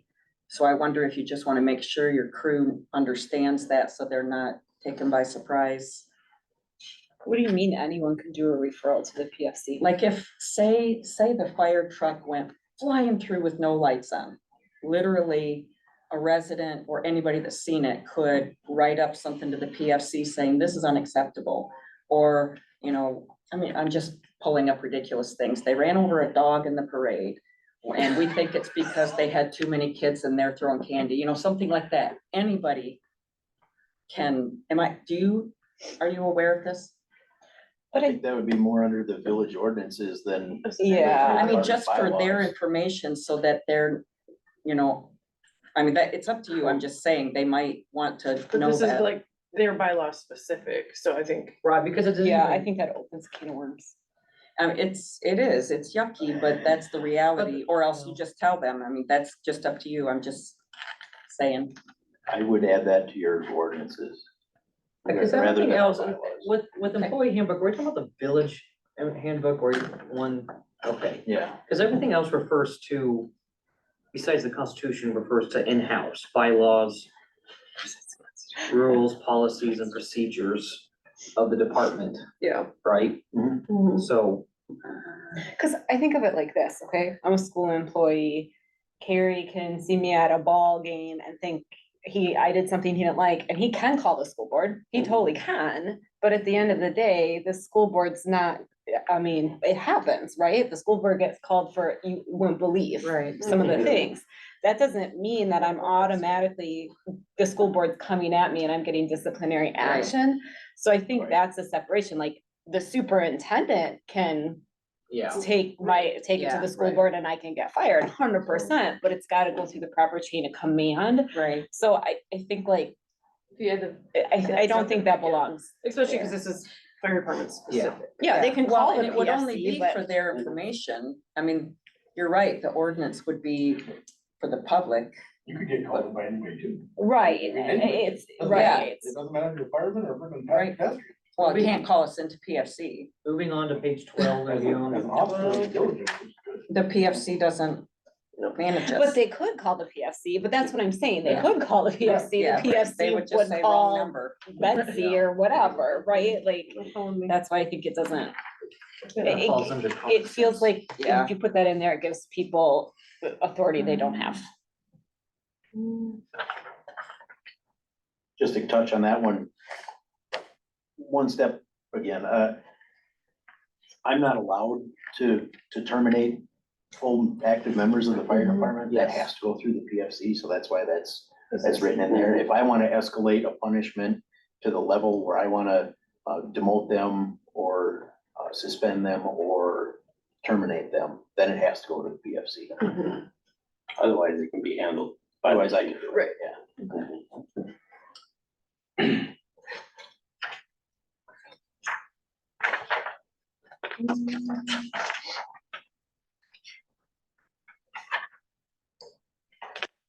I have a question on page 15. And it goes back to one of your questions, actually, if everyone's okay with me going to page Go ahead. 15. So number 11, it says the chief may conduct annual personnel review of each officer. And this is something you brought up that, and I don't know, I'm just asking, but Boz said you got 2 weeks to do it. Well, in here it says the chief may. It's the only May on the page. And so my I do that question, several. you know what I mean? And I'll be honest, I trust you to evaluate your officers. I guess I'm curious too, is that something the village is requiring, like why Boz says you have to do this? Is that something like you have to do too? Mhm. So is that standard operating procedure and he says, hey, this is due then, and has it kind of always been that way? Or was this something new? My understanding is the evaluations in the past have just been internal. And I could be wrong going back further. So I've had conflicting advice, and I did comply, as well as, chief. But I'll be honest, I didn't last year. I was advised by the village president not to, and I didn't. So, you know, through my supervisor training, I've learned to either do effective evaluations, be honest, true, and as forthcoming as possible, or don't do them at all. And part of me, said, don't do them at all. And now, because I am doing them at the guidance of someone else, of course, I was forthcoming, on positives. I'd rather my negatives be dealt with by my own department. In which case, then why are they even And being so- demanded, so then- right? So that's my question is, so when I went through mine and did mine on the format that was provided, and again, I have no problem with doing them. But like our former evaluations are like, 5 pages and it's, all, pass, fail, whatever. And, I use Boz's format, that's fine, I have no problem with that, but it's pretty brief, I mean. In this And- email, Jason, it's that time of year, here's your second employee assessment. What did he mean by, like, is the second year, or is, because I thought it was titled like biannual or something, was this, did he want that from a 6-month period, or was it just an annual one? No, I did one last year. I feel like this is his second as chief, Right. correct? Oh, Yeah. okay. Yeah. I was thinking somewhere something was titled biannual assessment. So I've received 2 as well. 2 But those were reviews reviews me. of you guys, Correct. right? So, but this is the first year the second year you've gotten the request, the first year you complied, and this is Yes. the first year you've gotten the request for the officer? No, I complied last year too. Okay, I'm just questioning. So, well, and if you guys have a problem with your officers, that's something that you bring forth, right? Like if it Yes. needed to go, like you were If it just was talking about severe that, if you enough, needed to Yes. go to the level of PFC. I don't know. I think, it's, I guess I kind of felt where you were at, and the same with you guys, like. You're gonna let us know if you have a major issue, and who's viewing that report, we're not seeing it, so Boz is just, what's he doing with it? right, I guess my note is, it says May. I think annual report or annual reviews are good. Mhm. I think they're necessary, just to track progress, right? Like from one year to the next, see where we're going with it. I think I put will. I mean, maybe I'm overstepping that one. And the reason why I think Boz has done them historically instead of the departments is because this is the first administrator that we have in place in the fire underneath Boz in the structure of things. But I think we're talking about, so Boz does the reviews of these two, I get that, cause Right. he's their boss, right? Right. I'm talking about, you guys had to review your officers, but Boz is asking for those reports, and that, I do have a question on that, because Oh, they're the bosses. Unless Scott does the report and it's like, it's and it rises to the level of, we got a problem, this employee's not cutting it, then yeah, obviously that's gotta be shared up the ladder, but I'm not questioning you guys getting reviewed. Yeah, that happens. We all get, well, not us, But we get it reviewed by led the to voters, me but like, being more reserved in a review than I would Right. have been, had it been me and the officer you would have been more and- honest, and the personnel file, which would be public information upon request, right? but I'm not gonna narc out one of my guys that I'm talking to about something minor. I'm not gonna report that to make it an issue here. Right, because then it goes against this idea of, it's written in here about helping people get better, right? Like, you're not out to get your employees, but I think that does put added pressure on you guys to be dishonest. I Mhm. agree. Mhm. So I guess I'm wondering, Back to the language of the ordinance, what are we suggesting here? I guess I'd lean on you. I mean, I'm fine with it being, will conduct annual personnel review, but I think that review is theirs to do and shouldn't be dictated at a higher level. Do you know what I'm saying? Like, you Mhm. guys Yeah, do it, you keep it. but If there's an this- issue, share it. But this isn't talking, I mean, this is just what they're doing. I mean, number 11 doesn't say anything about giving it to anyone else. I see what you're saying. I mean, I cause just we're gonna, tied it cause to that's the gonna other be thing, discussed because- even later, but I think it's just a matter of may to shall.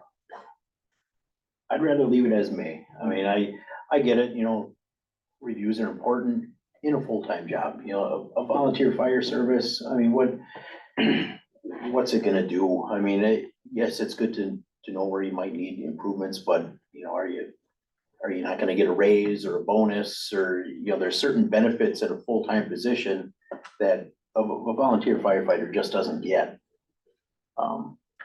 There opportunity for advancement. I mean, yeah, kind of, there's really no growth or expansion, it's just kind of when a vacancy comes up, we have to fill it. I don't know, I'm kind of torn. I don't know that I would want firm I would lean wording in towards there. shall, but I would lean toward that, but. Any other thoughts before moving on? What page are you on? 15.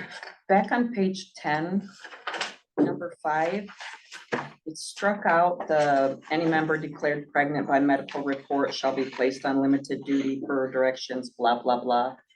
Mhm. You keep somebody that's 9 months pregnant would go into a fire? Well, I think that would fall under the medical The excuse, paragraph. Yeah, Excuse, Yep, that's an excuse. That because I would- think that It was language is Discrimination based discrimination. on pregnancy, and I don't wanna Yep. go in there. I mean, Obviously, the doctor. obviously, we're not gonna, You know, Well, I mean, I Have wasn't someone do questioning it that. as much as trying to understand the goal there. right.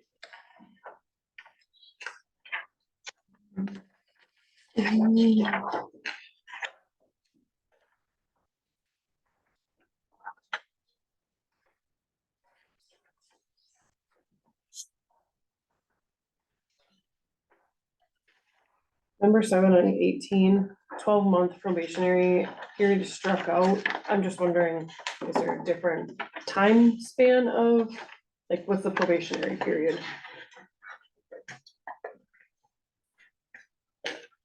Number 7. New members shall serve and then 12-month is scratched. It was written earlier somewhere. That's why I can't remember if it was written earlier or if it was gonna be a change to 9-month or 6 month or whatever. I think that's, associate members usually, it's 12 months or until their schooling is done, and I think that's covered in a different section. Yeah, it's back on page 3, that number 5. Okay, that's what I And was. then, and there's some dual, if someone has all their schooling, the probationary period is much less versus an associate who needs schooling. So I think that was a way just to kind of make it a generic statement. You'll serve some sort of probationary period.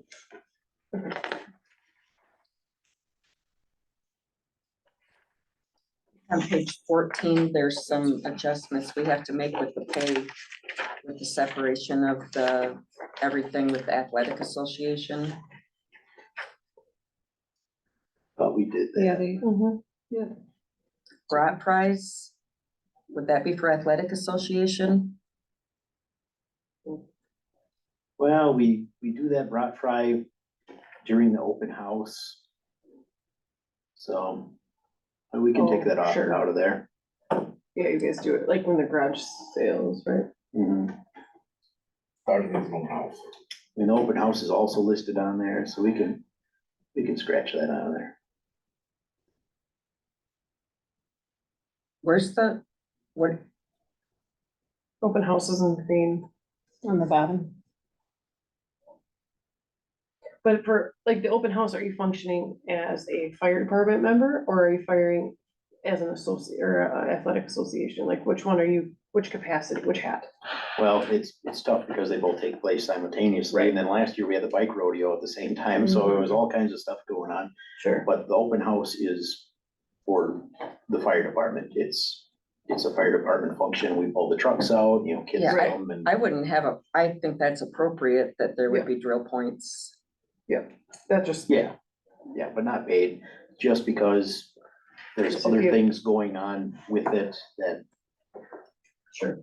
we don't wanna get any confusion. Well, he was only cooking brats, he wasn't paying, he wasn't Right. Yeah. I helping kids understand. in and out of the truck, so he should get paid and he shouldn't. That makes sense. Okay. So the village or public meeting, so what's, so. That was a new one, but it's not. So what's the, cause you get paid with your salary. Mhm. So who are you talking about the person that you bring, like that you're mentoring? Where's that? Like, if you can't make it and you say, hey, Carrie, can you go to me for me instead? That was my. There is that. Yeah, I mean, 14. again, that's kind of a gray area, you know, we invite a bunch of firefighters down to, you know, clap at a pinning ceremony for 10 minutes, you know, I wouldn't expect them to be paid at all. Mhm. But yeah, if I'm absent, I have to call up Carrie, hey Carrie, can you come to the meeting? Right. I would expect him to get Right. compensated somehow. That's Then I kind of- wonder if it should be in there to clarify that for them if they're on behalf of the chief. Like at chief's discretion, kind of Like in your in place, parentheses, or, if they're there in your place. Or like Matt was here earlier. Is he, like, is that you asked him to come along today because we were talking about EMS stuff? Does he get paid for that or is that That would make sense to me. Right, it's just, At chief's request. right, So like if they're sitting at the table, like if you've invited them, yeah. and then anything else approved by chief, what are the things that, It's all the random stuff. I mean, you can make this list as long as you want, but like, we had to run, engine 2 all the way up to Chippewa Falls to have a repair done on it, that kind of Okay. thing. Or if a truck gets run to mid-stage over in Plover, or just things you need ladder that testing, you know, we discretion? take all the ladders and throw them on a trailer and drive them over to Grand Rapids. It's all the miscellaneous required stuff. Got it, got it. Okay. on number 19. Number 5. Page under- 19? Page 19, I'm sorry, page 19, number 5, operator must have alcohol non-prescription drug sobriety of 0% to operate all apparatuses or village-owned vehicles. So I have a question of why that's obviously operator specific, they're driving the truck, but like, shouldn't that be the standard for everybody showing up to the fire? It's just, I'm just, Yeah, probably. I mean, that was just under the driver and Right. operator Right. section. and I had a It's not feeling it was heading. just, I understand why that one specifically, Yeah. but I'm just thinking, I would I think think everybody it's should be. under, I think it's in a different section too. Is I it? can't Okay, remember which. maybe I just missed it and that's fine. On But we can page, check. on page Yeah. 19, number 1, monthly reports on accountability, payroll. Again, agendas and minutes will be provided to the village administrator. Are you wanting to provide all that to the board instead? Are you wanting to see it? I'm thinking like if it's in your public safety, if it's in the packet, Yeah, I'm not necessarily saying I want to see it. I'm just wondering if you're saying provide to the village, that would be the board. Well, Do we need to see that? I don't know, Boz requires it from, the secretary. He, gives a snapshot of the payroll and the meeting minutes and, who showed up for which calls. And all that's recorded currently, so I guess, do we want to keep doing that? That's up to you guys. I mean, I'm sure Don would be thrilled to death if he didn't have to put all that information together every month. I mean, quarterly, we have to do it just for payroll. right?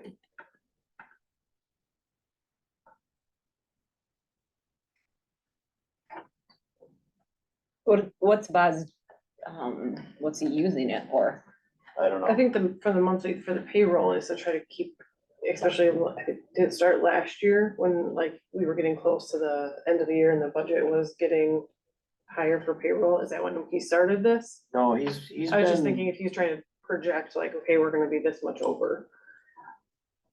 He's been requiring this for as long as I've been chief. I don't know. Then forget my. I don't know what he does with it. I'm sure he does something with it. He's a graph pie chart wizard, so I'm sure he's got it all plugged into somewhere. Sure. I just didn't know if that's where it originated from, just trying to project like, okay, this is. I'd like to know why he think uses so. it before we like would make a final, do you know what I mean? Like maybe there is something that I'm completely missing that it's important for. Your I'm point sure was a there's good one. And apparently that's not it, but like, I'd like to hear on from that him. one. I'd like to ask him why is that in there? And if there's a good reason, okay. Yeah, I'm sure there's some clarity, just to make sure there's no, If we strike Differences in the administrator, we numbers. have to put in something, so it would need to be public safety committee or administrator, I think so, whichever one would be more comfortable for you guys. well, that's why I struck out administrator and just put village, so however it shakes out, if you want it at the village board meeting, Which would you prefer? administrator, it's not up to me. I honestly, I'm all about doing the least amount of work possible, so if, I'd just as soon not do it, but if you guys need it for clarity to make sure the payroll numbers line up with the actual responses to all the calls, no problem, Maybe that's it. Yeah. So which one? And then Well, I think his point is like right now it goes to the administrator, but what But happens next in month We it's two don't have an months? administrator. And then do we have to change the bylaws again Right. to say, oh, now it's gonna be So if we leave public it safety? vague, then we can, I could just give it to Maybe. Diane for payroll purposes. Right. If you guys wanna see it for Hmm. clarity, or whatever you guys want. I think do it to public safety or administrator, because when he's not there, somebody Well, what about the is gonna village, be there. what's Okay. clerk? or then we can just determine where it goes for the timing. I don't know. Yeah, That way if it's needed, then Then if- it's there, but. if we want it, we just make that request of her, okay. I think Yeah. it just So goes to village Diane, clerk. Yeah. Easy. She's gonna say, why do I have this? Just stick it in a folder, we're not sure yet, we'll get back to you. You might Until not we have to figure keep this out. this. Hang on to it for Oh, we're us. gonna remember to ask Boz that. I know she's gonna, why am I getting? The last few pages, Um. 21. I don't like that it's already says replace 6-1. Obviously, it's not done yet. So just, to me, that is just maybe it's working on, I'm sure that date will get updated when the final, I know, but like, let's just say like. He leaves something, like things get dropped, or if Yep. this is a public record, it looks like it's done already. Right. So that's why it's in progress, would be my preference, but I Jason, understand, but. on page 20, number 4. Why would the chief not, or officer in charge shall determine the positions of the truck? Why wouldn't it be you? that really falls under our standard operating guidelines and not really a bylaw Oh, sure. Okay, thing, so that makes sense. Just how- I didn't I wanna guess clog up the bylaws with all our standard things that- operating yeah. guidelines. That makes sense.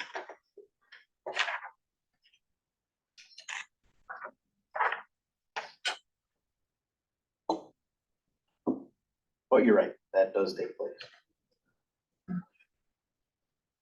There's a lot of changes for next month. Will we be able to review these for next month?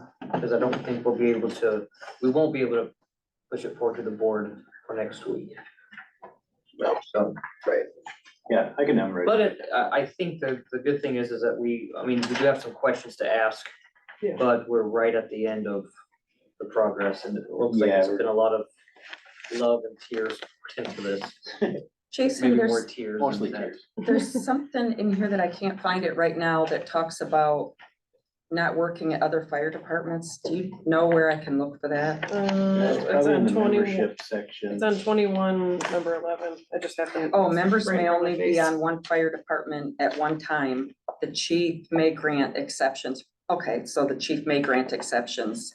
So what would be the circumstances that you would grant exceptions? Like, I'm wondering if we have firefighters from Rapids or Rudolph or whatever might be, Mhm. they would just talk to you about, It mostly has to do with schooling, you know, if we're funding, this came up kind of recently, in fact, you know, we had a firefighter who left and joined Grand Rapids, but he was gonna stay on our fire department, but he still needed more schooling. Well, who's gonna pay for all that? Oh, You sure. know, I didn't wanna get in a case where we're paying for all the schooling, all the turnout gear, the gear that's being used for the schooling, and then they take their shiny new certificate and say, Yeah. I'm gonna spend all my time here, thanks for the free education. yeah, that makes sense, thanks. So let's just say somebody that works at a different department, Mhm. a full-time department, is living in the village. Could they, hey, I have my 3-4 days off, whatever Yeah. their schedule is, hey, can I join Yeah. during the day, or it'd be more available during the day. Mhm. Any other questions? Yeah, I would love that. Okay. They already have their schooling. On they- this. Yeah. Right. If not, we're gonna move on. Are we okay with the review of the bylaws? We'll give it a month. We'll review it again next month and put it to rest. Wrap up this table. Okay. Thanks for your patience on that, Jason. I know I asked Oh, annoying questions, sorry about that. No, they're all As- legit. I mean, it's better to hammer them out now than after everything's been all. And you think you're Chiseled done in with it and then stone, you yeah. chew it up and spit it back out. yeah. I'm gonna change this. Under new business, Chief Warden, would you like to, be able to expound upon your concerns with the gray areas of the village administrator's position? Just like I talked about earlier with the evaluations, the deadlines, like Alexa poll deadline, I have no idea where that came from.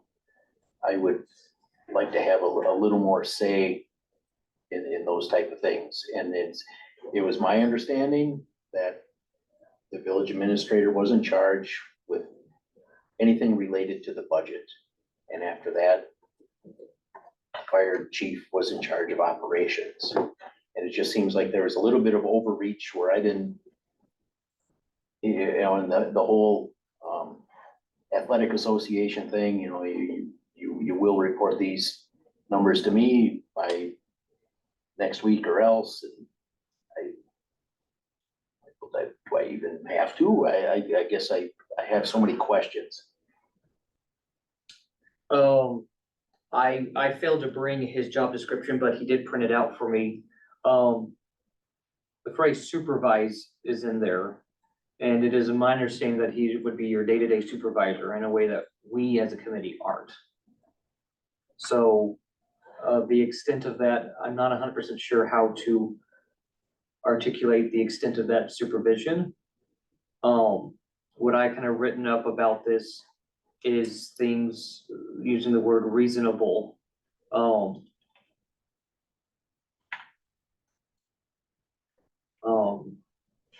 My understanding is that you just have to kind of work that out with him and saying this isn't reasonable.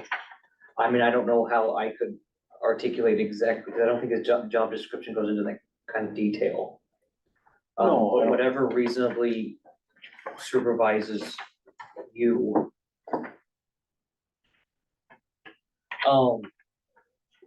And authorized to give you directives.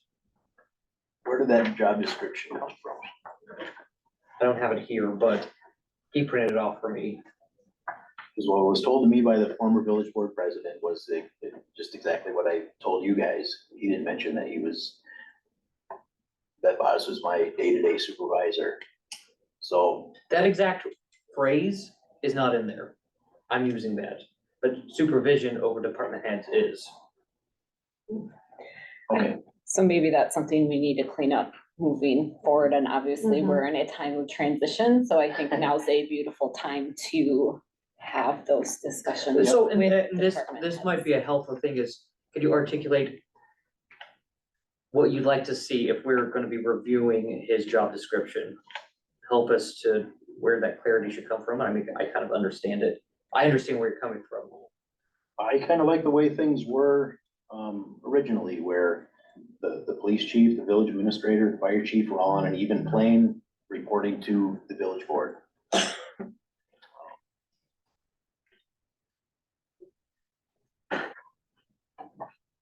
I don't know how else to articulate that without going into, every little nitpicky thing. But, Well. Okay, but we're also getting into the organizational chart, which I think is, I mean, it's separate if we which was change. updated recently. Yeah. So, I mean, it's not just the job description, but I think it's tied to the organizational chart. I don't know if those can really, I don't know that, I don't know if those are hand in hand are two different things. But right now, it is, as you say, all the arrows point to administrator. Which is fine. I mean, if the administrator is gonna be the fire chief and the police chief's boss, that they do everything with or without, village board knowledge. If that's what you guys want, then so be it. I mean, I don't know. I don't know what this looks like moving forward, but I think like today was good. Like if you have an issue with something, then I think, cause I looked at that too and was like 60 policies. I mean, even reading through this packet, I was like, I'm going cross-eyed, right? So like, I don't know. I think that there's gotta be a dialogue or a way for I think it you really if there's a sounds like problem. we're gonna receive your concern and your concern, if you have any. But because his job description would be more of an FHR rather than here. So we'll bring that tomorrow when we start discussing that, or even, I guess committee as a whole when we meet again. I think it's more operational supervisory, not saying that he is gonna tell either one of you how to run your departments, but if it's a day-to-day, this is just my interpretation. If it's a day-to-day thing, like, right, cause we only meet once a month. So like, are you gonna wait a whole month to talk to us about your problems if it's something that you need kind of direction and answer from now? I'm thinking more budgetary, like, hey, I had my whole engine tube crash, what do you want me to do? That's how Yeah. cause I don't see him like directing your departments. That's between you guys. I think it's more of the, like you said, budget concerns. If you have, a wound up officer, like, I gotta handle this, how do I handle this? Or how do you, like, I think it's more of a bouncing, yeah. It's great. And I think to Chief's point, as long as there's clear communication Right. on who we report to, because I've seen it the other way, and I mean, obviously I wasn't working here when the former chief was, but I mean, we had the Protective Services Committee chairperson, like, daily having to do things. So like, I mean, I think either way, we know we report to somebody. We just need to know, like, if public safety asks for those evals in 2 weeks, do we have to do that? Or do we get, like, just so we know that, because obviously I don't think any of us know what's gonna happen in the near future. Yeah. So And I think, and to articulate it as the organizational chart is, I think the question is what he is asking or charging you to do, is that a reasonable thing, a part of his supervisory? Is it Right. reasonable or not? And it becomes more reasonable for me when I'm here, Right. 80 hours in that 2 weeks, where chief is, not. Yeah. You know, Because I in, mean, in some capacity, he has to be able to do his own directives, because he's not gonna have much of a job if he can only do whatever we tell him to do, you know what I mean? Mhm. So I hear that, I think the question is, according to his current job description, is that reasonable? And think I had some questions, I mean, my thought was, especially with everyone working full-time job, 2 weeks to me just seems like, I think everything should be done in 2 months or 1 month, like get it done this month or whatever. But I would suggest that you work with him and articulate that these are not reasonable directives, Maybe or just- the time, either the nature of it or the timeline. Or maybe we could suggest, I can't do 60 and 30, but I can do 30 and 45. Or just, I guess I would like to have some discussion Yeah. beforehand, before it's, here's all these deadlines, and then I have to backtrack, no, this won't work, again, we talked about like training qualifications. Well, this person doesn't have that, and that person doesn't have this, and let's do this, and let's get it all done in 30 days, and let's pump the brakes. This person just joined, they're not even gonna be firefighter 2 trained. I guess I'd rather have the dialogue first before everything's set in stone, and then I have to backtrack and make some corrections or throw my opinion out, and it just seems like a lot more work. I wish Boz was here, but Yeah, but I think that more talking about his personality and his interpretation of it, which I'll address to him as well about that. So, But the thing to keep in mind, I understand that his communication style is not inspiring you, for lack of better words. But, with the time that he has left, if he stays through the end of July, he's really busy. I mean, I just know, do the best you can to bide the time. It's not about if he was gonna be here longer, then I would think it would be a sit down with you and Buzz and Chief to, I think this is there's just been too many times when, we'll decide something at a village board meeting, and I'll get some directive, oh, no, we don't need to see that, it's okay. And then 2 days later, I get an email, yeah, we need to see this, and it needs to be done in a week. And then I've reached out to the former village board president, hey, what's going on with this? Well, I really can't say anything, and so I don't know, Yeah. I get, there's all kinds of confusion is what. well, this is what I'm is getting at. important as we transition. I mean, some of it might be fixed with different personalities involved. That might be, but we'll make sure that is taken care of as we transition. Okay. not to say like, he gave that hard deadline for flexible. I think we understand that it's important, but I wouldn't really be like, okay, now I gotta be down here all weekend long and do that.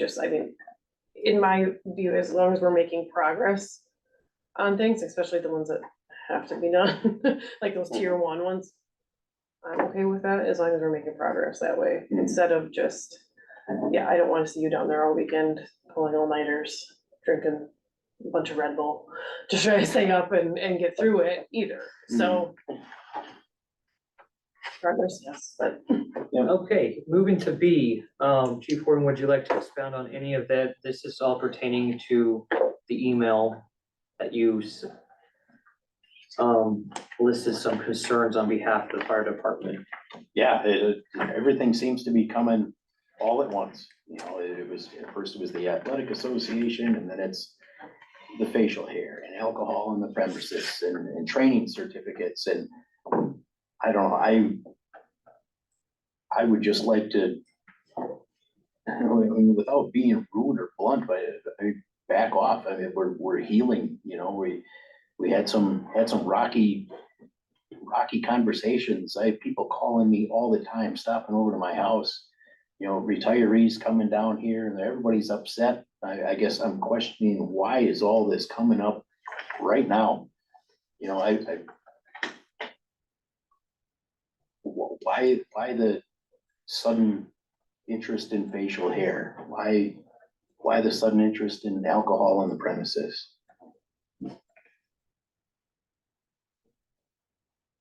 Why do you think? I'm asking.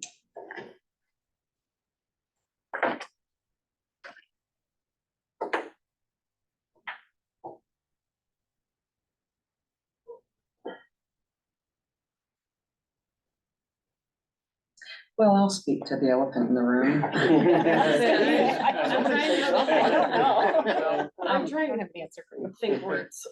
Well, I did hear that, but this was, I know that the facial hair has been an issue with different chiefs over time.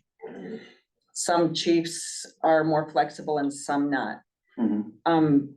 But I did hear about Pittsville firemen being turned away because of their facial hair. So I imagine that contributes. I wasn't aware of that. Where'd you hear that? I heard that. Not Where'd you Mark. hear that? I'll just leave it at that. They've never been into it. If I was misinformed, I'm, If I can That's interrupt, why the secrecy? Why? well, I'm not required to say what a resident says in an open meeting.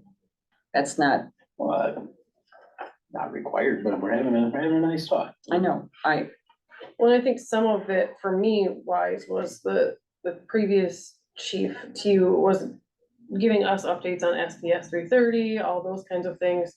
So I kind of asked at one point where, you know, we were getting those updates, kind of like with Lexical, like we were getting updates like that, and then all of a sudden we weren't. So like where were we on some of those things? I think some of those things were covered in the Lexical discussions. Well, let me ask this, for the first one, the facial hair.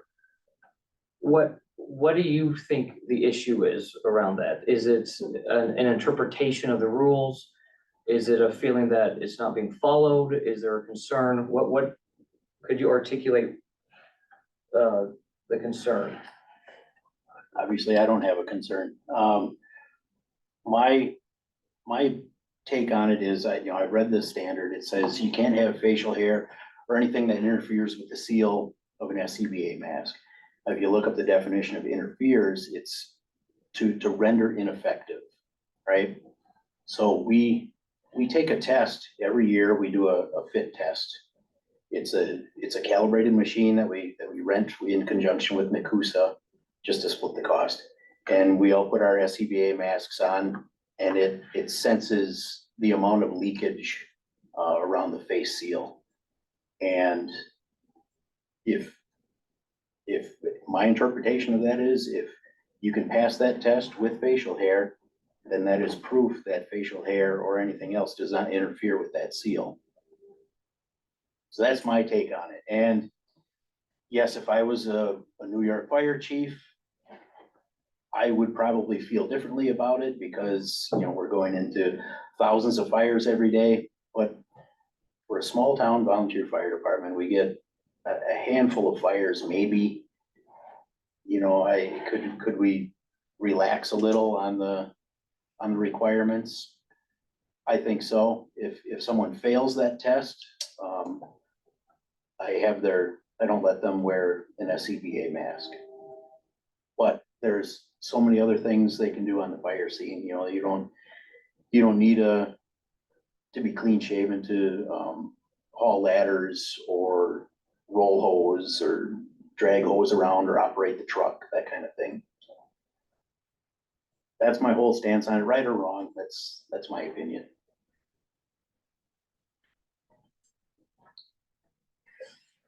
And I guess I've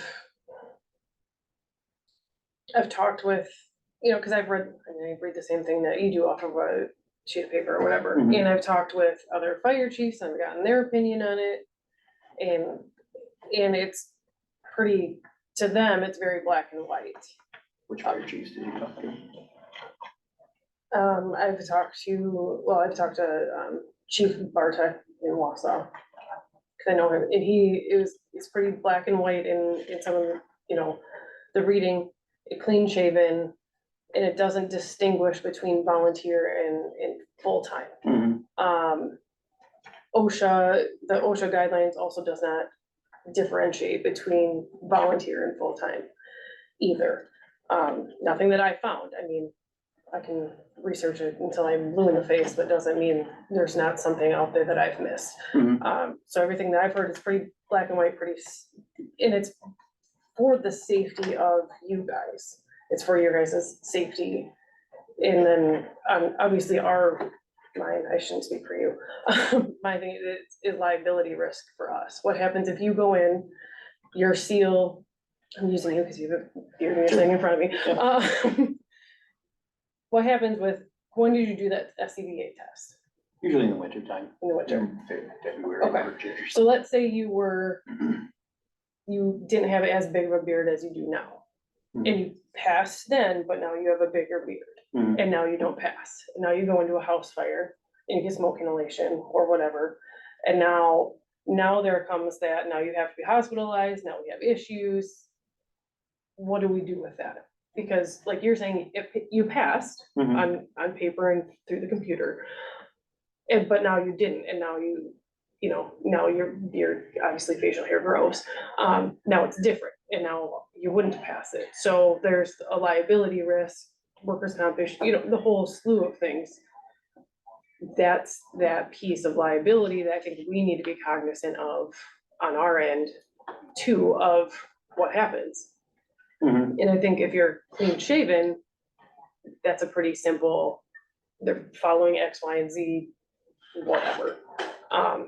That's my understanding of it, talking with different people, reading different, reading the OSHA, reading the original SPS 330, because I think Josh had it somewhere, reading the new state statutes, because I think it's state statutes required is to be this, whatever that. That's where it says cannot have facial hair or anything that interferes with the seal. Right. of a- Let me go ahead and read, because I had to get all my thoughts together for this. Okay. I think it'll, because I know I'm sure it's it kind of going along the same line. After examining the United States Department of Labor's Occupational Safety and Health Administration statute, that's 1910.134, in particular sections G1, G1I, or G11 and G11A.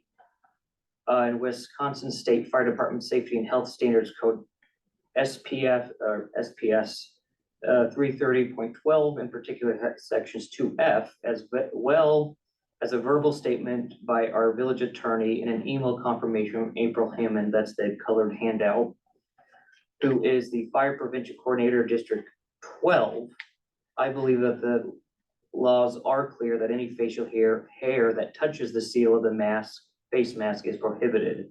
This applies to volunteers as well. A chart provided by April Hammond that you have, the State Fire Prevention Coordinator, offers exact examples of what kind of facial hair are acceptable. What is acceptable is any finely trimmed hair around the mouth. It is my understanding that any beard that crosses the seal or pushes the seal away from the skin because of its bushiness is in violation of the statute. We know that a fit test should be conducted annually, and the statute continues by stating the results are only reliable as long as that facial hair of the individual is reasonably close to the length and style in that place at the time of that fitting. Therefore, it goes on for additional fit tests when facial hair or any other features changes throughout the year. This prohibition is in place due to the health risks of our firefighters and the risk that it poses to other firefighters on the scene who must rely on each other for help. It also poses a risk to our residents whose rescue from a fire may be compromised if smoke inhalation of any fire occurs. Therefore, this also poses a liability on the village. This committee seeks the health of our village departments, and that health refers to both the emotional and physical well-being of its members. And I personally would expect that each of our village volunteer firefighters comply with the statutes and the enclosed facial hair chart from April Hammond as a guide when answering fire calls on behalf of the village. Period. Can I ask a question? Yes. Okay, so we know it's in state statute. That is what it is. And we're talking, the word liability is getting thrown around a lot. I guess one of my questions is, okay, it's in state statutes. That's that. And if people are choosing not to comply, okay, so say, one of our firefighters goes in, and does experience the smoke inhalation or whatever.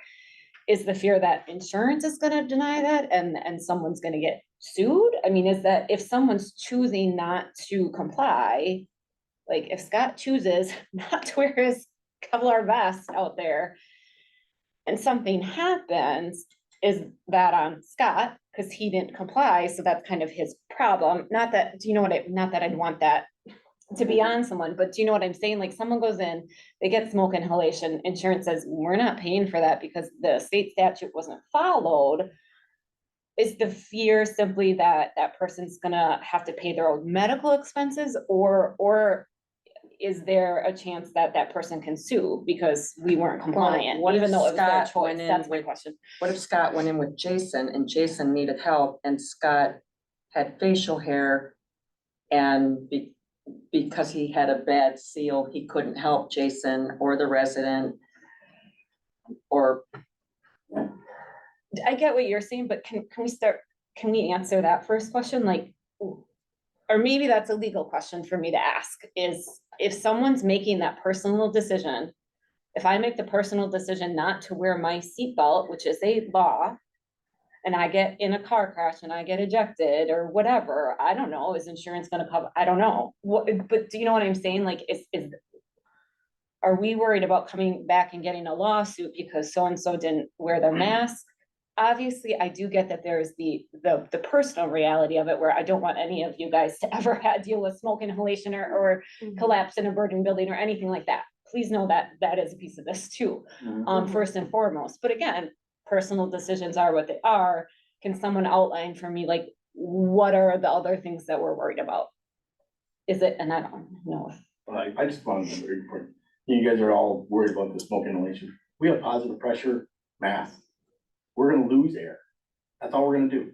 But if I am the most unfit person, I'm gonna use more air than Jason does.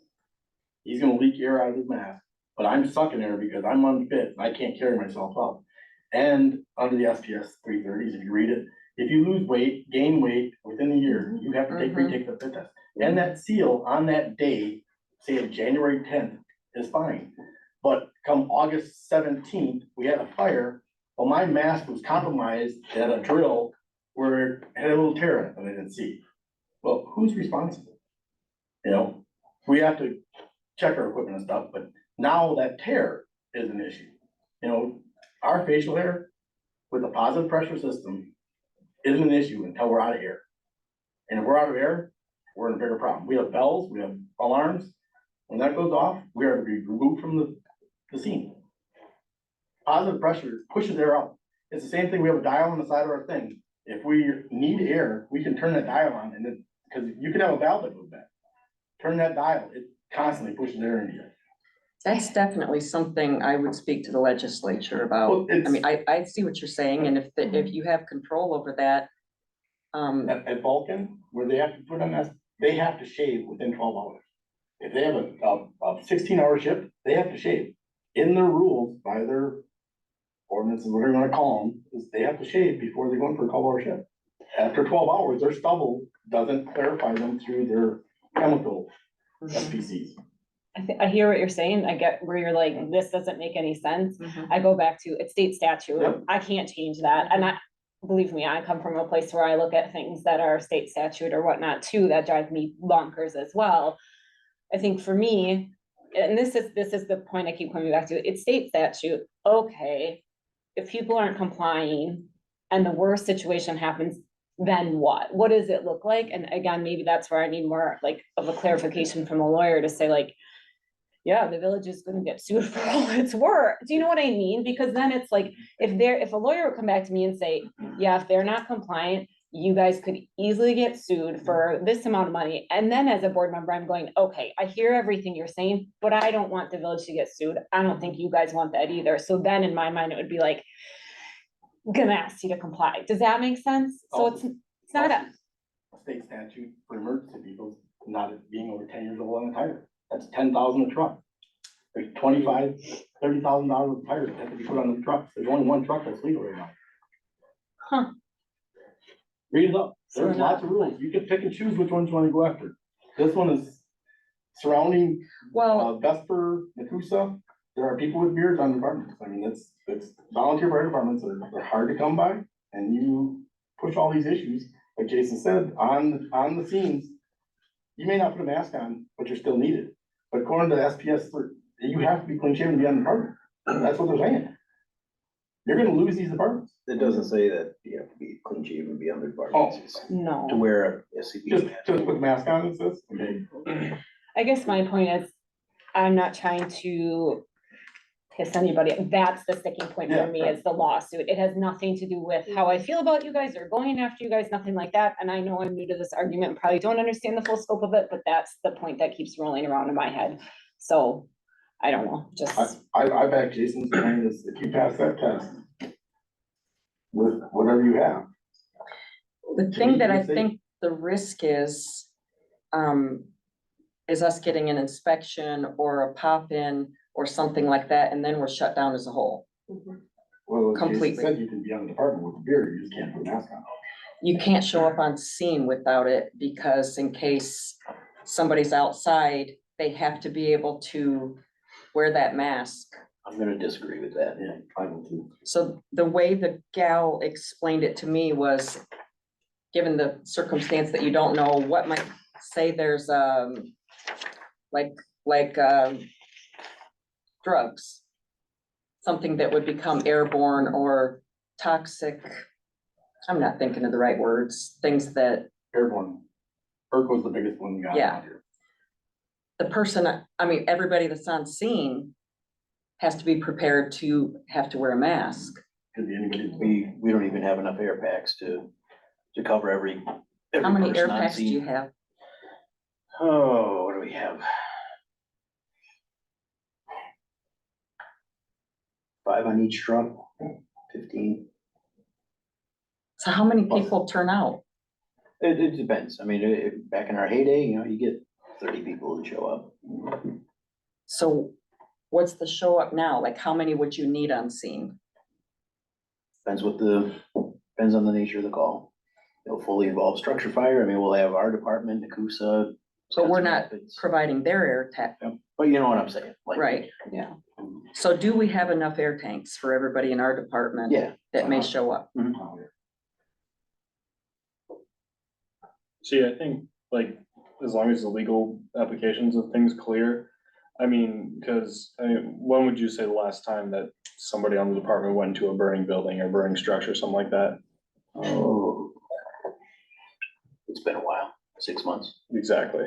I mean, and that event, as you just said, there's gonna be multiple departments there.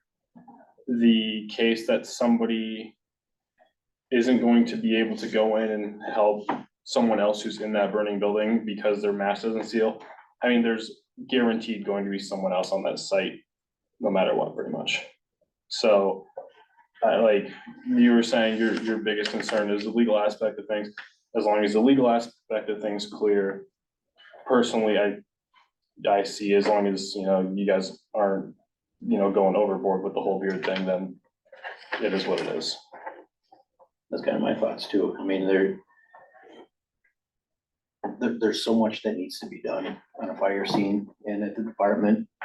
We did hose testing with 6 guys on Saturday. I would have taken 15 more with 3-foot beards if I could have. So I guess we can beat this to death all we want. My opinion on it. What do you guys want? I think we'll ask the village attorney the actual legal liability on the village.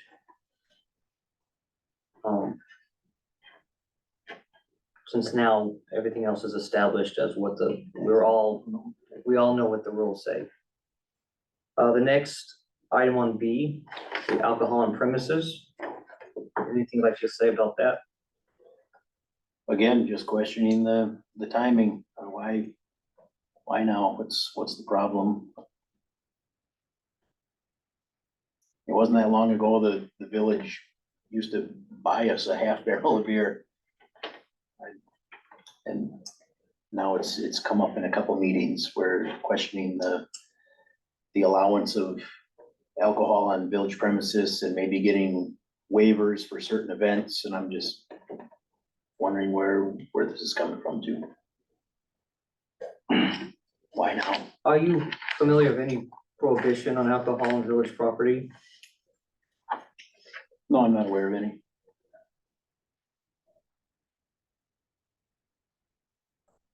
Or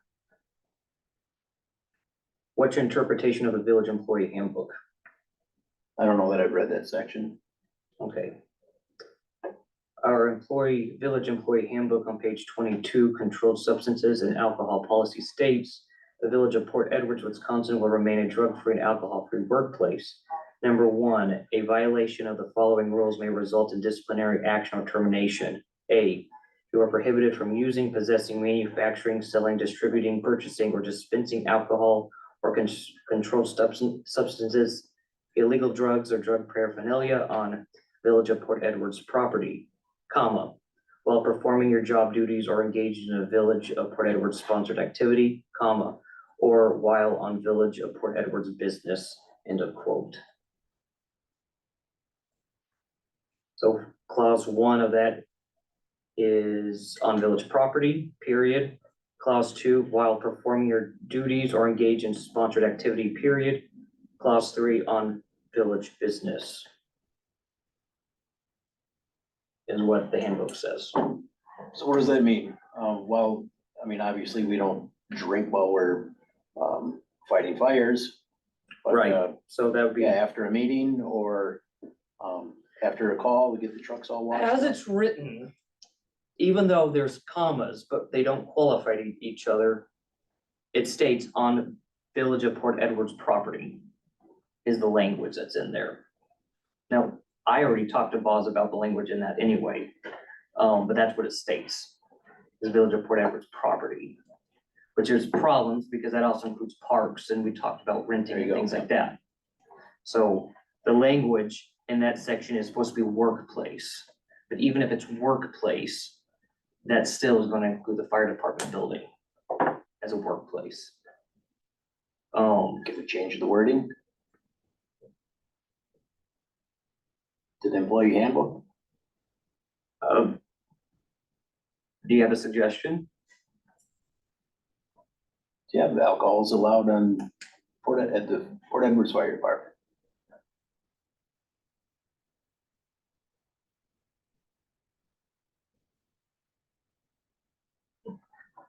And then we'll go over 40 years.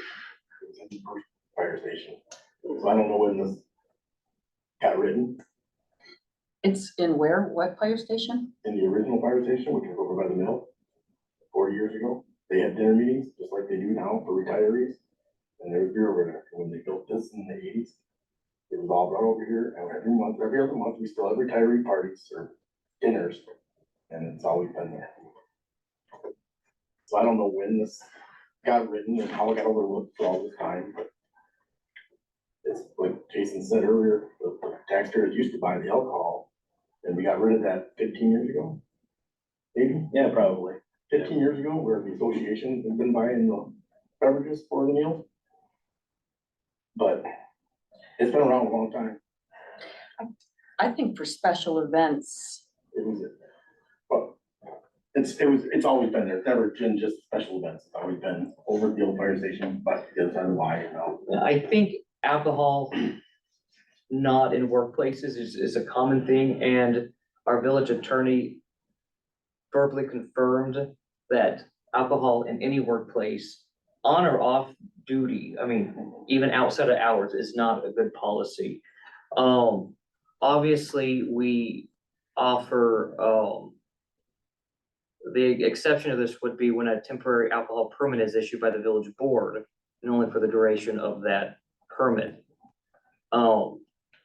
So, I mean, that's how it, I mean, here's an articulation of the problem, so if you wanna get around the problem, then we need to work on that and see what we can do with it, so.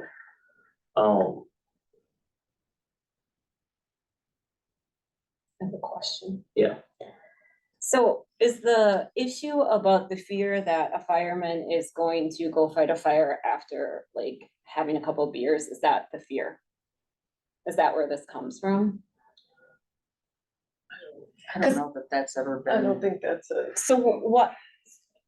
Okay, so if that's not the issue, is it simply because of the policy existing? Like I wanna get to the root of the why. I can tell you on the workplace end of it, if something were to happen, if you were at work, be it, where Josh works, and he has 2 beers there, and then gets in an accident going home, but he had the 2 beers at work, there could be a lawsuit. I mean, you can sue anybody. They could be going after the workplace saying, there was just one that killed a lady, where was it? And she was at a workplace event, that 23-year-old yeah. girl. I mean, they're going after the workplace, Yep. saying that they provided, the workplace, like, we didn't provide the alcohol, but it was done on business time, they say, and it's messy. Attorneys get paid too much to try to fight everything they can, and that's just the way it is.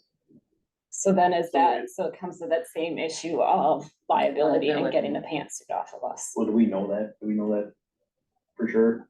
No, but that's, I mean, from. Employees can be held liable. The business end of it, that's what happened. The locust one, the newest one is the one in the news now with the girl, that she was at a business or employee member of workplace function, and then ran that person over or whatever. Yeah, this isn't some Christmas party No. at the company time. It's a volunteer fire department, so I don't even know where the, probably a gray area there with workplace. But I don't see any harm in a grown adult having a beer after a meeting.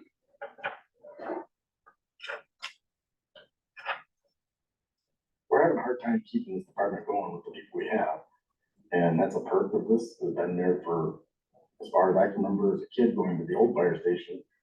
Is that's what kept people around, and the brotherhood and the camaraderie, and I know they took it away in other departments, and it kind of killed that brotherhood.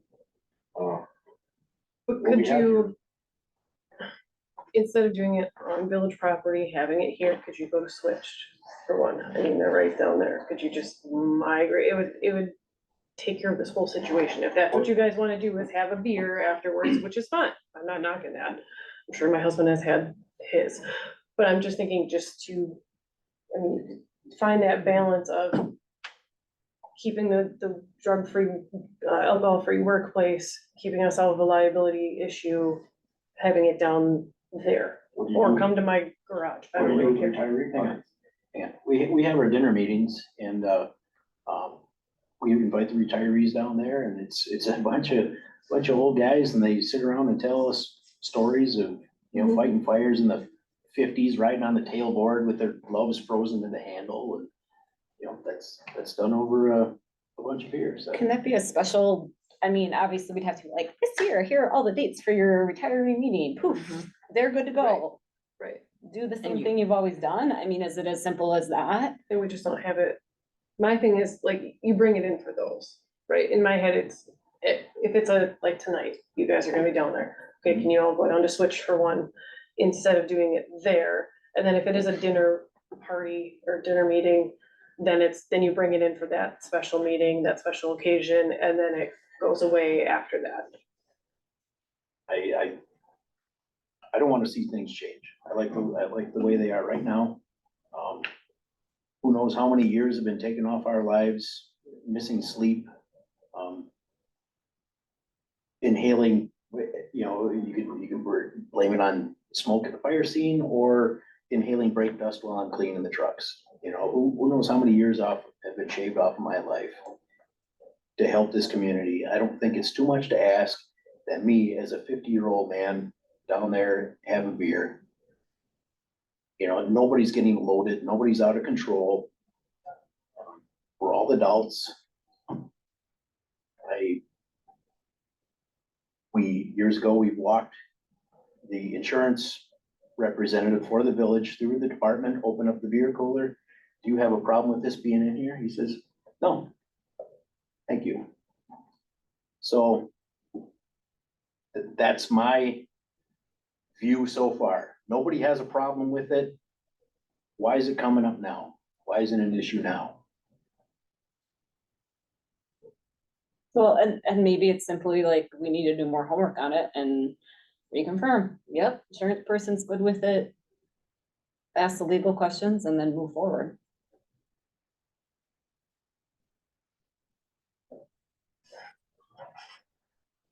You know, everybody's afraid of liability and safety, you know. No one has a problem with me not having a CDL driver's license, getting in a 45,000 pound truck, driving down the road in the snow and climbing up on the roof of a 2-story house in the rain with a chainsaw in the dark. No one has a problem with that.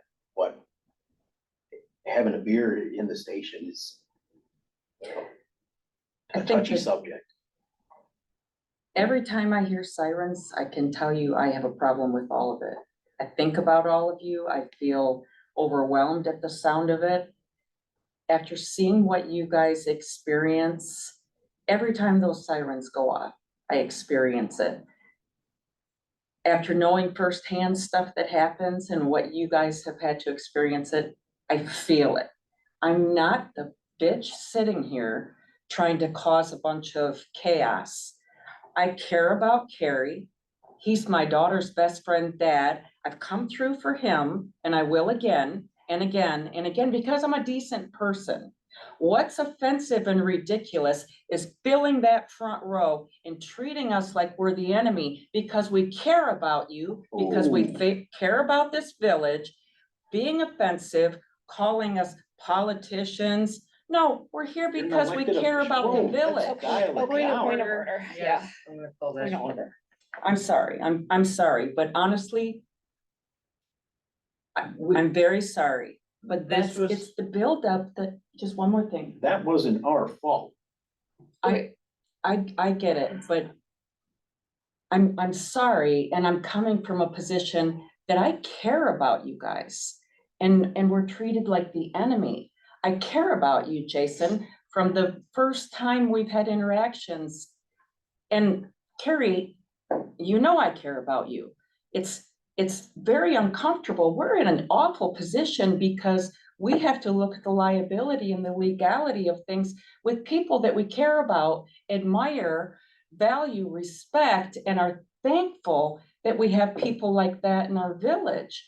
So I'm very sorry, but honestly, I've lost sleep over this. I've lost a lot of sleep over this because when I look at it and what my responsibility is, I care about you guys. When I meet people, I love them. Every one of those firefighters, I'm not the bad guy here. I'm trying to do what's best for the village and have literally had some pretty not great energy. So that's, I mean, I want to pull it back. And again, I'm sorry. I'm Okay, really Kiara, sorry. Has Chief Warden, has your concerns over at least these two things, have they been heard? Yeah, I've voiced I my mean, okay, opinions on them. thank you. The other thing, confirming training certification, annual officer, that was kind of discussed with earlier with, or is those separate? We talked about that with administrator. Yeah, that's, Boz wanted to see, he wanted copies of all our training certificates for his record. So I brought him down a whole box full of stuff. And then the next day I got an email, hey, we gotta do this and do this. And I noticed that these people weren't up to speed and we gotta get these people trained up and let's do this. Otherwise it might be time for separation. Whoa, let's pump our brakes, you know, and I'm not kicking anybody off anytime soon. Let's So slow down. that's lumped into our discussion with the administrator, right? Yeah, Okay, Just for reference, is there a list of, not like of your guys, but is there a list of, okay, to be on a fire department, you have to have X, Y, and Z? Is there, from like the state or from whoever? Just so that like a nice checkoff list is all I'm It's a thinking. real short list. I don't remember which SPS, but it's a state statute. The only thing that is required to be on the fire department is 60 hours of entry level training. That's it. And the amount. And well, that's to be on the fire department. If you want to participate in a wildfire, to be more than 50 feet away from the apparatus, you need introduction to wildfire. That's an 8-hour course. And then So, I there's mean, all there's- kinds of other things. If there's you want to advance to an resources. officer, then you need fire 1, you need fire 2, you need officer certification, that kind of thing. But there's a list or a way for you to find out who needs what and why, right? Mhm. Okay. Okay, moving on, the only correspondence received was included in the packet.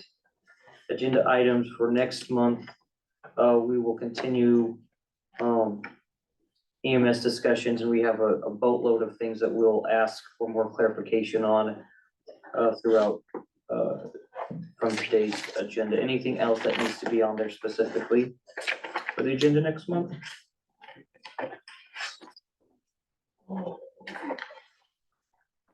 Public meeting, my thinker's shut down apparently. Okay, next meeting date, how is the 5th, I guess that's a Wednesday, 5th of July at 4 p.m. Okay. Those are other things, I call this meeting adjourned at 6:46.